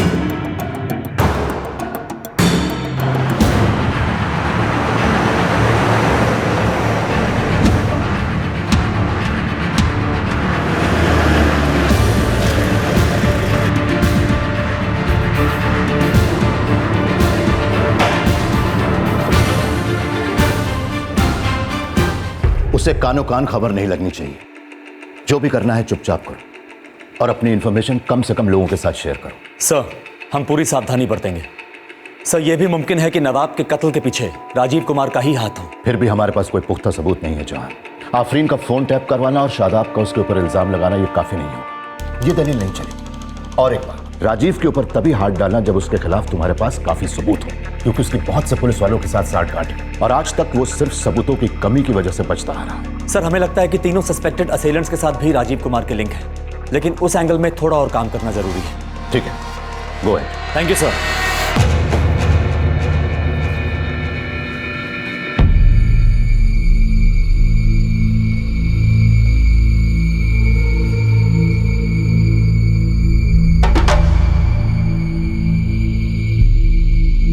और फिर शुरू हुआ उस पुलिस वाले के खिलाफ सबूत इकट्ठा करने का एक सीक्रेट ऑपरेशन, जिसके बारे में यह माना जा रहा था कि वो एक भयंकर अपराध में शामिल है। इंस्पेक्टर राजीव कुमार की पहुंच और पकड़ बहुत गहरे तक थी। पुलिस के पास अब भी उसके खिलाफ कोई पुख्ता सबूत नहीं था। वो एक ऐसे लिंक के साबित होने का इंतजार कर रहे थे जिससे सारे के सारे टूटे सिरे जुड़ जाने वाले थे। मुझे नहीं मालूम मम्मी। आफरीन, तुम्हें 2 बार थाने बुलाया गया। बोलो ना, नवाब को किसने मारा है? मम्मी मैं सच कह रही हूँ, मुझे कुछ नहीं पता।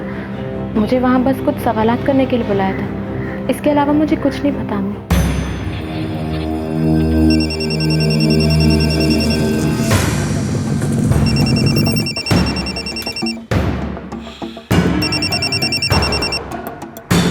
हाँ बोल। नहीं कुछ समझ नहीं आ रहा है। क्या मतलब? शादाब लॉकअप में है ना? हाँ वो है, लेकिन इसके अलावा क्या क्या हो रहा है कुछ समझ नहीं आ रहा है। ठीक है, तो बराबर नजर रखना। ओके।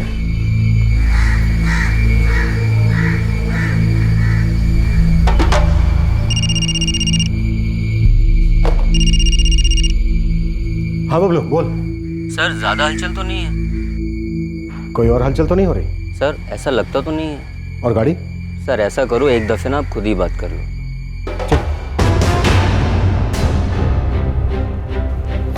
सर, बबलू किसी केस में फंसा था। जब से छोटा तब से इंस्पेक्टर राजीव के पास ही काम कर रहा है। सुनने में आया कि इंस्पेक्टर राजीव के लिए कोई एनकाउंटर भी किया था इसने। आजमगढ़ का रहने वाला है बबलू। और 3 में से 2 हमलावर आजमगढ़ गए थे।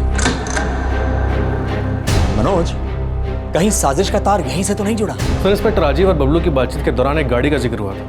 बबलू ने इंस्पेक्टर राजीव से कहा कि आप ही बात करके देख लो। हाँ जीत। सर इंस्पेक्टर राजीव की आजमगढ़ में किससे बात हो रही है? ये शायद आपके लिए खास हो सकती है सर। रिकॉर्ड करो। Okay sir. हम तो समझ रहे हैं साहब, लेकिन ये लोग हैं ना, ये जब टुच्चे किस्म के हैं। जब तक रुपया नहीं मिल जाता साला लोग विश्वास ही नहीं करेंगे। पंकज, मुझे मेरी कार वापस चाहिए बस। गुड्डू भैया, गाड़ी का क्या करें? गाड़ी जावद के गैरेज के पीछे खड़ी कर दे। मुझे ऐसा कोई निशान नहीं छोड़ना है जो आगे जाके पकड़ में। अब क्या बताएं साहब, ये साला गुड्डू है, ये हमें कुछ बताया नहीं रहा है। खुद कहाँ है, कार कहाँ है, बाकी दोनों कहाँ हैं? विक्रांत और प्रदीप। अब यकीन जानिए साहब, उनको भी कोई खबरें नहीं है, न गुड्डू की न कार की। लेकिन है कहाँ वो? अब तो दोनों आज में कर, लेकिन कुछ बोले नहीं रहे हैं। बाकी एक बात बताएं साहब, इन दोनों को टच न किया, पास उल्टा पड़ गया। तो फिर मेरी कार वापस ला। कोशिश कर रहे हैं ना साहब। सिर्फ कोशिश नहीं पंकज, मुझे मेरी कार चाहिए, बाकी के पैसे भी मिल जाएंगे। तो ठीक है साहब, अब हम एक काम करते हैं, हम गुड्डू का पता लगाते हैं कि साला ये है कहाँ। Thank you Ajit. अब आया कुछ पकड़ने। बहुत कुछ सर।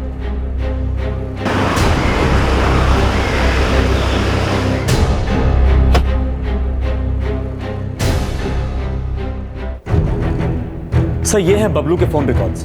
12 मई को जब नवाब का मर्डर हुआ, उस रात बबलू के फोन की लोकेशन उसी इलाके के आसपास आ रही है।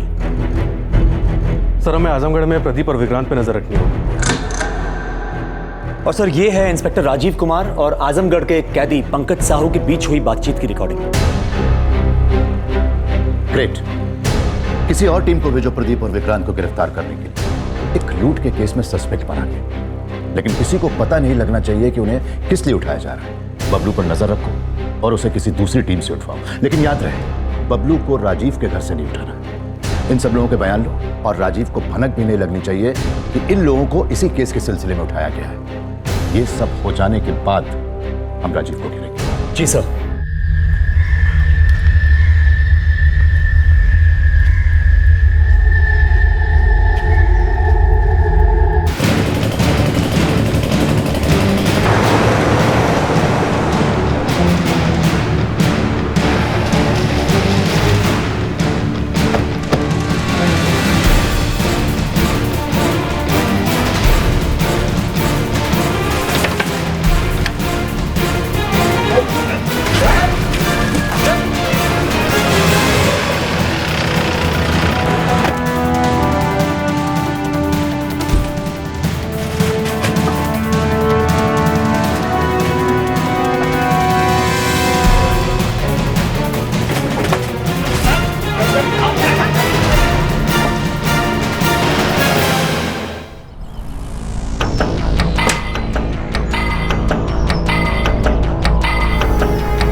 गाड़ी रोको। नीचे उतरो। क्या हुआ साहब, हम इंस्पेक्टर राजीव सर के बंदे। अब तो हमारा बंदा नीचे उतर। अरे चल नीचे उतर। अरे तो हुआ क्या, बताओ तो। सब बताता हूँ क्या हुआ। साहब आप ये ठीक नहीं कर रहे हो, राजीव सर को पता चलेगा ठीक नहीं होगा। हाँ सब पता चलेगा, चल अभी आप लोग कर क्या रहे हो, मेरी बात चल साहब हुआ क्या मुझे बताओगे कम से कम। अरे सर कुछ बताइएगा कि नहीं, आखिर हमें लेके कहाँ जा रहे हैं? सर बबलू अंदर है, प्रदीप और विक्रांत रास्ते में आते ही होंगे। तीनों अलग अलग, समझे? साहब हमें राजीव सर से बात करनी है। तुम्हारे राजीव सर का तो नवाब के मर्डर के पीछे हाथ है, लेकिन वो ये कह रहे हैं कि ये सब कुछ तूने किया है। और जिस रात नवाब का मर्डर हुआ उस रात तेरे फोन की लोकेशन उसी इलाके के आसपास आ रही है। हमें कुछ नहीं पता साहब, आप हमें फंसा रहे हैं। देखिए एक दफ़े हमें राजीव सर से बात कर लेने दीजिए, उसके बाद ही हम आपको कुछ कह सकते हैं। हम अच्छे से जानते हैं सब तुमने पैसों के लिए किया। हम ये भी जानते हैं इन सब में गुड्डू शामिल है। हम ये भी जानते हैं कि आजमगढ़ जेल में कैद है पंकज साहू, जिसने काम तुम लोगों को दिलवाया। और हम ये भी जानते हैं कि इंस्पेक्टर राजीव भी इन सब में शामिल है। अब तुम हमें बताओ कि असल खेल क्या है, क्योंकि अगर तुमने नहीं बताया तो बुरे फंसोगे। इंस्पेक्टर राजीव तो तुम लोगों पे इल्ज़ाम लगा के बच के निकल जाएगा। हम ये भी पक्का जानते हैं कि पैसा भी मिलना बाकी है। एक कार का भी कोई लफड़ा है। तेरी मर्जी, तू बता या ना बता, लेकिन ना बताने की तकलीफ तुझी को झेलनी होगी। देख तू अगर मुझे कुछ नहीं बताएगा तो मैं तुझे छोड़ दूंगा। इंस्पेक्टर राजीव का नाम तो तफ्तीश में आ ही चुका है, उस पर शक भी जाहिर किया जा चुका है। तो एक बात मेरी कान खोल के सुन ले, इंस्पेक्टर राजीव एक एनकाउंटर स्पेशलिस्ट है। वो किसी भी सबूत को जिंदा नहीं छोड़ेगा, याद रखना। साहब वो गाड़ी विक्रांत ने आजमगढ़ के एक गैरेज के बाहर छोड़ के रखा है।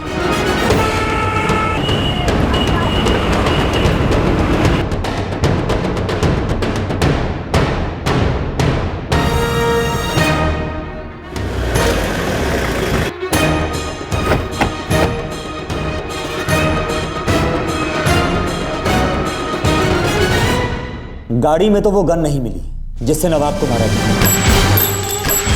कहाँ है वो गन? कहाँ है वो गन? सब वो गन गुड्डुआ के पास है। और गुड्डू कहाँ है? वाराणसी में।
नवाब मर्डर केस में मास्टरमाइंड माने जा रहे इंस्पेक्टर राजीव कुमार के अलावा इस केस से रिलेटेड हर दूसरा व्यक्ति, हर एक सबूत पुलिस की गिरफ्त में था। लेकिन गुड्डू, जिसने उस रात पिस्तौल का घोड़ा खींचा था, भागने में कामयाब हो गया। ये साजिश कैसे रची गई, कैसे अंजाम दी गई, ये अब भी सामने आना बाकी था।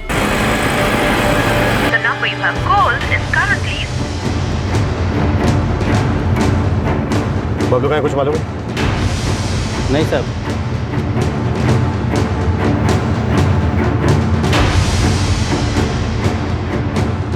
Jain sir, senior inspector Rajiv Kumar. जय हिंद राजीव, कहिए। मैं कह रहा था सर कि ये नवाब मर्डर केस कुछ अटक सा गया है। 14 साल का बच्चा मारा गया। मामला जरा सेंसिटिव है, प्रेस रिलीज भी नहीं की गई अब तक। मुझे लग रहा है सर कि इन्वेस्टिगेशन कुछ आगे नहीं बढ़ रही। मुझे भी कुछ ऐसा ही लग रहा है राजीव। मैं पता करता हूँ, अगर कहीं कोई भी ढिलाई हो रही है तो मैं तुम्हें देता हूँ। Okay, thank you sir. जय हिंद सर। जय हिंद।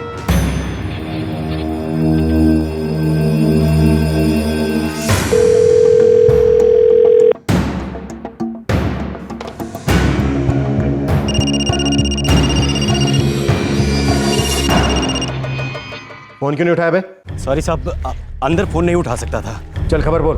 त्यागी और चौहान साहब में क्या गुपचुप काम हो रहा है, कुछ पता नहीं चल पा रहा है। बबलू कहाँ है?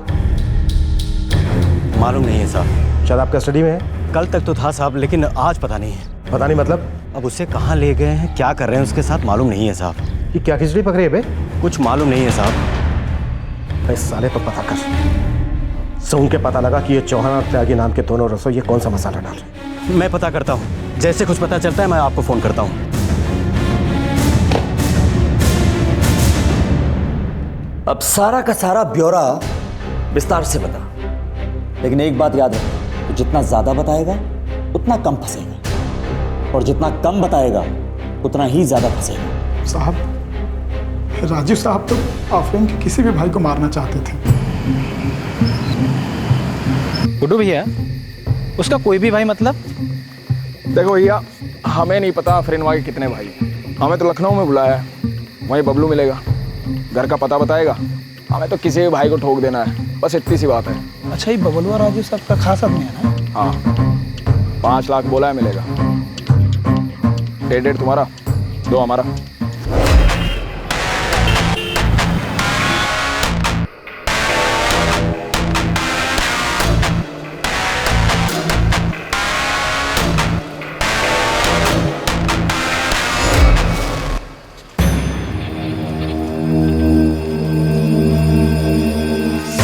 गुड्डू, बबलू तुम लोगों को घर दिखा। आज और कल ठीक से घर देख लो, परसों काम करो। और हाँ, 2 बातें याद रखो। एक तो ये कि मारना सिर्फ एक भाई को है, और दूसरी ये कि लड़की को एक खरोच तक नहीं। ठीक है साहब, एडवांस लगेगा। तीनों के लिए 20,000। इतने से बहुत ही कम है। इतने से ही सबर कर, बाकी काम होने के बाद। काम के तुरंत बाद पैसा चाहिए साहब, अंडरग्राउंड जाना पड़ता है, खर्चा लगता है उसमें। बोला ना, मिल जाएगा।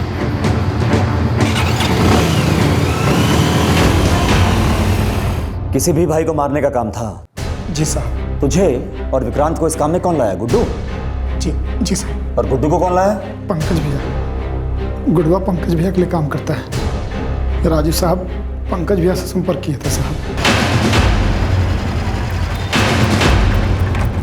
किसको उड़ाना है साहब? एक लड़की है, उसके भाई को। लौंडिया भी दिल आ गया क्या? अरे पंकज, अपने काम से काम रख। ठीक है, गुड्डू को भेजते हैं आपके पास। कार का क्या चक्कर है? तुम लोग राजीव की कार लेके क्यों गए?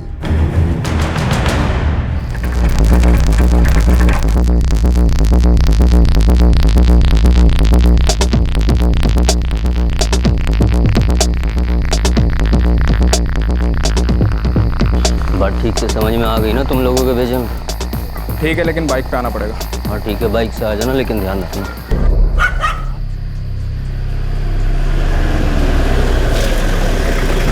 गुड्डू, तो बाइक पे जाके काम करके आ, हम इधर ही वेट करते हैं। बाकी का पैसा पहले काम तो करके आओ बे। आते ही पैसा चाहिए बोल रहे हैं हम। अरे हाँ यार, राजीव सर अभी आते ही होंगे।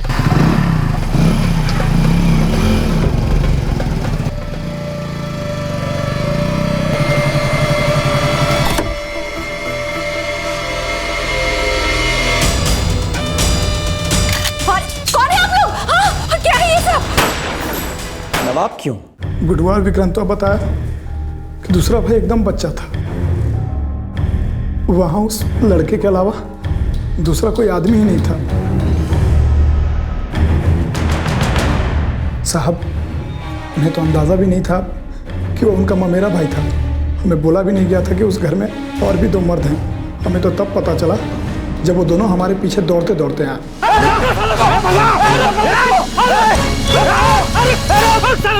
और कार, तुम लोग कार लेके क्यों गए?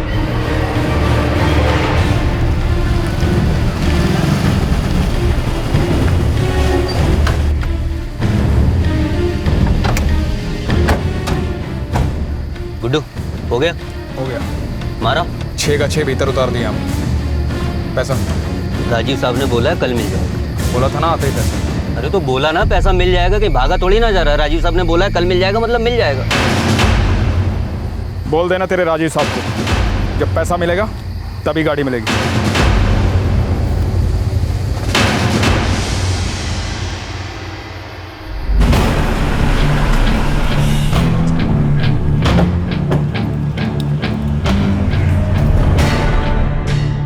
सर, हमारे पास जितना मटेरियल है वो राजीव कुमार को अरेस्ट करने के लिए काफी है। काफी सबूत है सर। गुड्डू के अलावा सभी हिरासत में। कार और गन दोनों बरामद हो चुके हैं। फोन की रिकॉर्डिंग्स और फोन रिकॉर्ड से साफ जाहिर होता है कि इंस्पेक्टर राजीव कुमार इसमें शामिल है।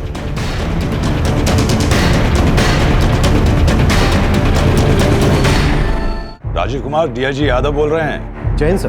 जैन, जितनी जल्दी हो सके मेरे ऑफिस में रिपोर्ट करें आप। क्या हुआ सर? राजीव, हम तुम्हारे सीनियर हैं और ये जरूरी नहीं कि हर बात हम तुम्हें फोन पर बताएं। ऑफिस आओ, पर्सनली कुछ डिस्कस करना है तुम्हारे साथ। ऑलराइट सर, आता हूँ। जैन सर।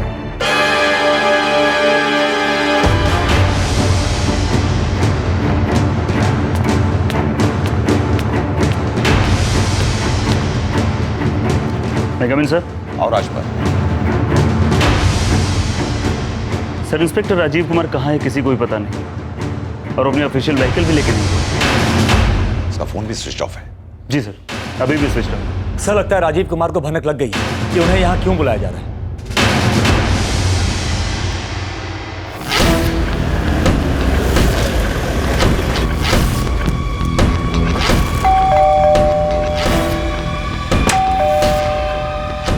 जी? राजीव कुमार कहाँ है? वो घर नहीं आया अभी तक।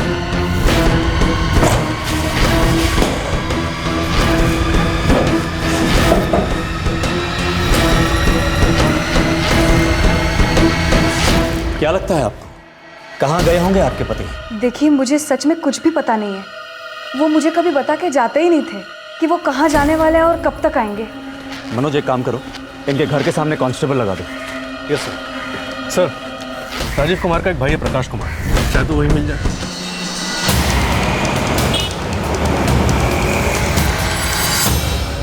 सर, फोन अभी भी बंद आ रहा है, उसका फोन ट्रैकिंग पे डाल दिया।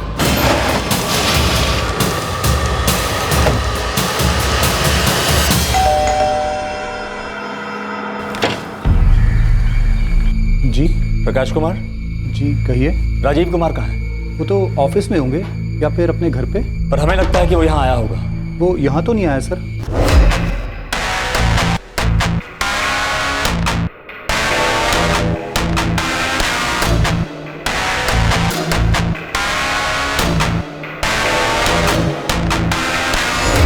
सर, मुझे समझ नहीं आ रहा आप राजीव को इस तरह क्यों ढूंढ रहे हैं। सर, राजीव खुद एक पुलिस वाला है, वो इस तरह क्यों भागेगा सर? यानी कि आपको मालूम है कि आपका भाई भागा हुआ है।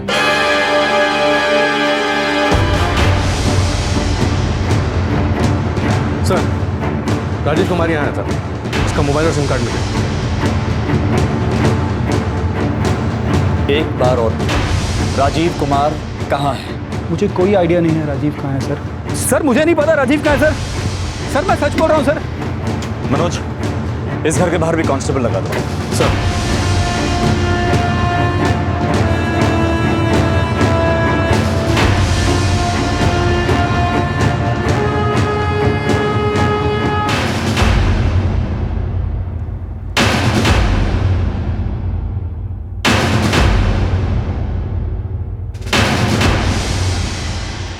पुलिस वाला मेरे बेटे के कत्ल के पीछे।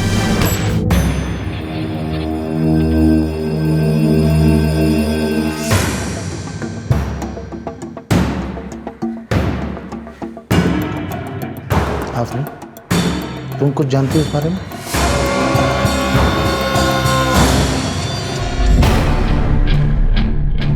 पूरे राज्य की फोर्स को अलर्ट कर दिया सर, लेकिन फिर भी वो पकड़ से बाहर रहता। घोषित कर दो। एफआईआर दर्ज कर उसके खिलाफ। बहुत टाइम दे दिया उसे भटकने का हमने।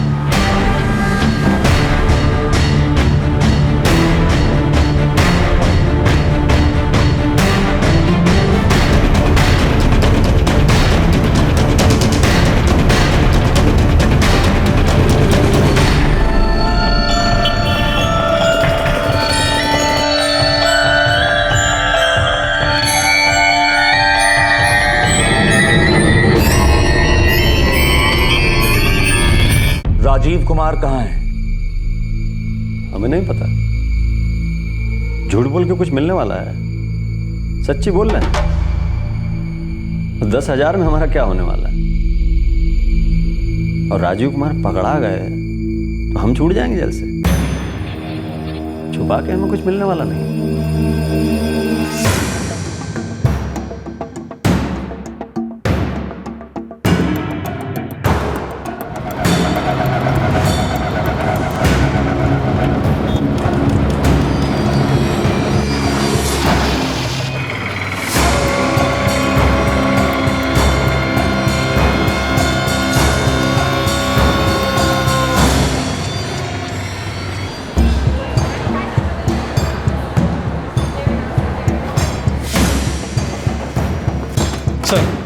अदालत में आज सुनवाई है। राजीव कुमार ने एंटीसिपेटरी बेल की अपील की है। चलो।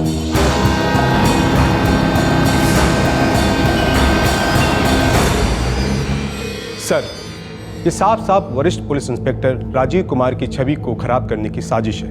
वे एक बहुत ही इज्जतदार अफसर हैं और उनका ट्रैक रिकॉर्ड एकदम बेहतरीन है। अगर ये बात है तो फिर वे छिपते क्यों फिर रहे हैं? सर, उनके दुश्मन उन्हें फंसाना चाहते हैं, उन्हें तकलीफ पहुंचाना चाहते हैं। पुलिस फोर्स में अक्सर ऐसी दुश्मनी निकाली जाती है। कुछ असामाजिक तत्वों के बयान पर पुलिस उन्हें घेरना चाहती है और उनका शिकार करना चाहती है। इसलिए उनकी अर्जी है कि उन्हें एंटीसिपेटरी बेल दी जाए। राजीव कुमार हैं कहाँ?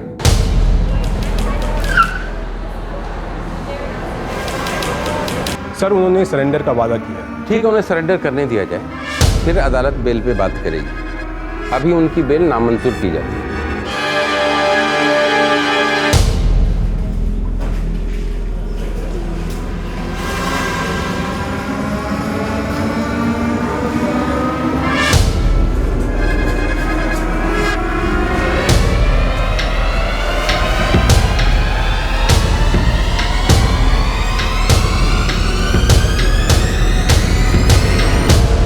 हमें कुछ मालूम नहीं है। आज उन्हें हमने कोर्ट में देखा ही नहीं। मिश्रा जी, हमारी खबर पक्की है। राजीव कुमार आज कोर्ट में आया है। देखो भैया, आया है तो ढूंढ लो। हम तो वकील हैं, हमें और क्या पता। अच्छा, हम चलते हैं। सर, पूरे कोर्ट का चप्पा चप्पा छान मारा, लगता है हाथ से निकल गया।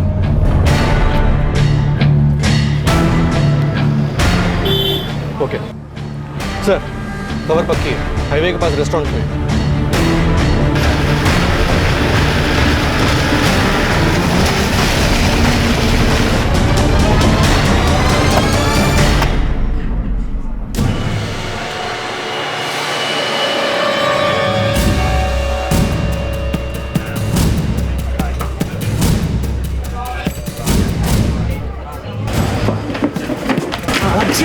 आज नहीं भागूंगा।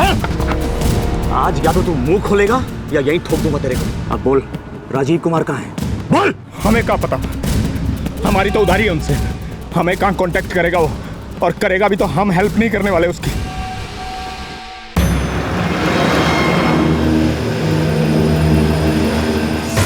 क्या रे, अभी टाइम मिला है फोन करने के लिए? हाँ, तुम ये मत सोचना कि वो लोग मेरे पीछे पड़े हैं तो मैं खत्म हो गया हूँ और तुम लोग कोई शेर हो गया। हमारी इतनी औकात कहाँ है साहब? आपका फोन सर्वेलेंस पे है, कोई भी आपके करीब आया शक के घेरे में आ जाएगा। फोन बदल के आपसे बात कर रहा हूँ साहब, फिर भी हालत पतली है। चौहान साहब तो राशन पानी लेके आपके पीछे पड़ गए। तुमने उस आदमी से बात की जिससे मैंने बोला था बात करने के लिए? इस केस को कोई लेना ही नहीं चाहता साहब। सब कहते हैं आपने किया है, आप ही भुगतो। 14 साल का एक बच्चा मारा गया है, वो भी एक लड़की के चक्कर में। कोई मदद को राजी नहीं है। ए चौबे, ये मुझे प्रवचन मत दे, समझा? प्रवचन नहीं दे रहा हूँ साहब, लेकिन एक बात करनी थी आपसे। क्या? आपका भाई हिरासत में है अब तक। पुलिस फोर्स से बर्खास्त कर दिया गया है, आपको फरार घोषित कर दिया गया है साहब। कल को आपकी संपत्ति जब्त कर ली जाएगी, बड़ी मुश्किल हो जाएगी। आपकी बड़ी सेवा की है, मेरी एक बात मानिए, समर्पण कर दीजिए, इसी में हम सब की भलाई है।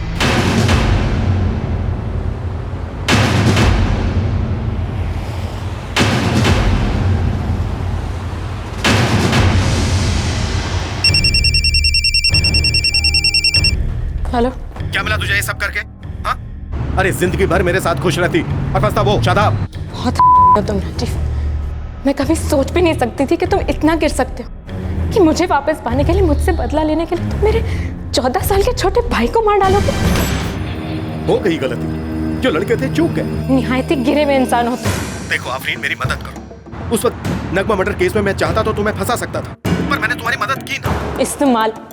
इस्तेमाल किया तुमने मेरा, और तुम जैसा आदमी ये सब फंसाने बसाने के अलावा और सोच भी क्या सकता है।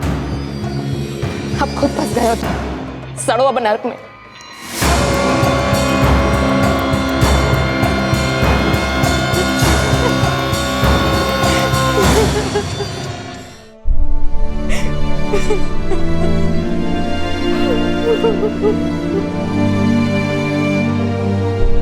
भैया चीटिंग मत करो, आप 2 पे आए। अरे मैंने चीटिंग नहीं की, ये यहाँ पे 4 आए। अरे नहीं, अरे यहाँ पे है। चीटिंग कर रहा है तू, चीटिंग कर। दीदी सॉरी, चीटिंग नहीं करूँगा।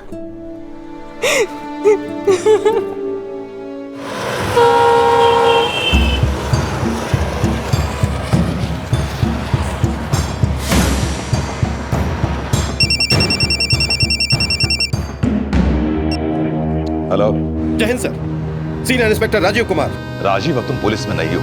देखिए सर, मैंने बहुत सारे लोगों का बहुत सा काम किया है जब मेरी जरूरत थी। राजीव, अब किसी को तुमसे कोई काम नहीं करवाना है। सर इस वक्त मुझे आपकी हेल्प की जरूरत है। सॉरी राजीव, अब तुम्हारे पास कोई इशारा नहीं। या तो तुम सरेंडर कर लो, नहीं तो एक ना एक दिन तुम्हें गिरफ्तार कर ही लिया जाएगा। सोच लो राजीव, तुम्हारे पास वक्त बहुत कम है।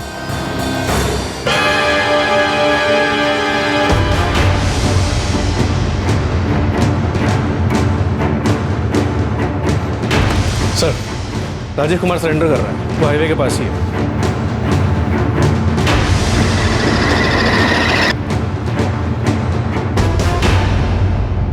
मुझे तो उसी वक्त तुम पे शक हो गया था जब तुमने शादाब पे शक जाहिर किया था। राजीव कुमार हिरासत में है और तीनों हमलावर गुड्डू, विक्रांत और प्रदीप न्यायिक हिरासत में हैं। सभी को आईपीसी की धारा 302 हत्या, 120B आपराधिक षड्यंत्र और धारा 34 यानी कि साझे इरादे से किए गए जुर्म के तहत दर्ज किया गया है। राजीव कुमार का जेल में सजा काट रहे पंकज साहू से फोन पर बातचीत का वॉइस सैंपल और उसका पूछताछ के दौरान लिया गया वॉइस सैंपल दोनों को मिलाने के लिए फोरेंसिक लैब भेज दिया गया है। शादाब और आफरीन को इस मामले में क्लीन चिट दे दी गई। सबसे दुखद बात तो यह है कि इस मामले में बहुत से लोगों के बीच जो भी चल रहा था उससे 14 साल के नवाब का कोई लेना देना नहीं था, पर फिर भी उसे अपनी जान गंवानी पड़ी। जब बदमाशों और गुंडों के हाथ में ताकत आती है तो ज्यादातर उसका इस्तेमाल मासूम लोगों को कुचलने में ही किया जाता है। मासूम उनकी ताकत के खेल का शिकार बनते ही रहते हैं। हमारी रूह तक कांप उठती है, अंदर एक गुस्सा पनपता है जब हम देखते हैं कि ये शक्तिशाली लोग अपने स्वार्थ और लालच के लिए एक ईमानदार आम इंसान की जिंदगी में कोहराम मचा देते हैं। ये गुस्सा और दुगना हो जाता है जब हम देखते हैं कि कुछ लालची पिट्ठू लोग ऐसे बदमाशों को बचाने में कोई कसर नहीं छोड़ते हैं, क्योंकि एक दूसरे के स्वार्थ पूरे करते हैं। बड़े बड़े अहंकारी और ताकतवर भी आखिर धूल चाट ही लेते हैं। अगर सिर्फ एक ईमानदार इंसान ये ठान ले कि सच को सामने लाना है और सच को जिताना है, क्योंकि अच्छाई में भी बहुत शक्ति होती है और ताकत के नशे में चूर ये गुंडे बदमाश अक्सर भूल जाते हैं। आपसे फिर मुलाकात होगी क्राइम पेट्रोल दस्तक में एक और नए केस के साथ। तब तक अपना ख्याल रखें, सुरक्षित रहें और याद रखें, अपनी ताकत को अहंकार ना बनने दें, बल्कि उस ताकत को किसी के भले के लिए इस्तेमाल करें।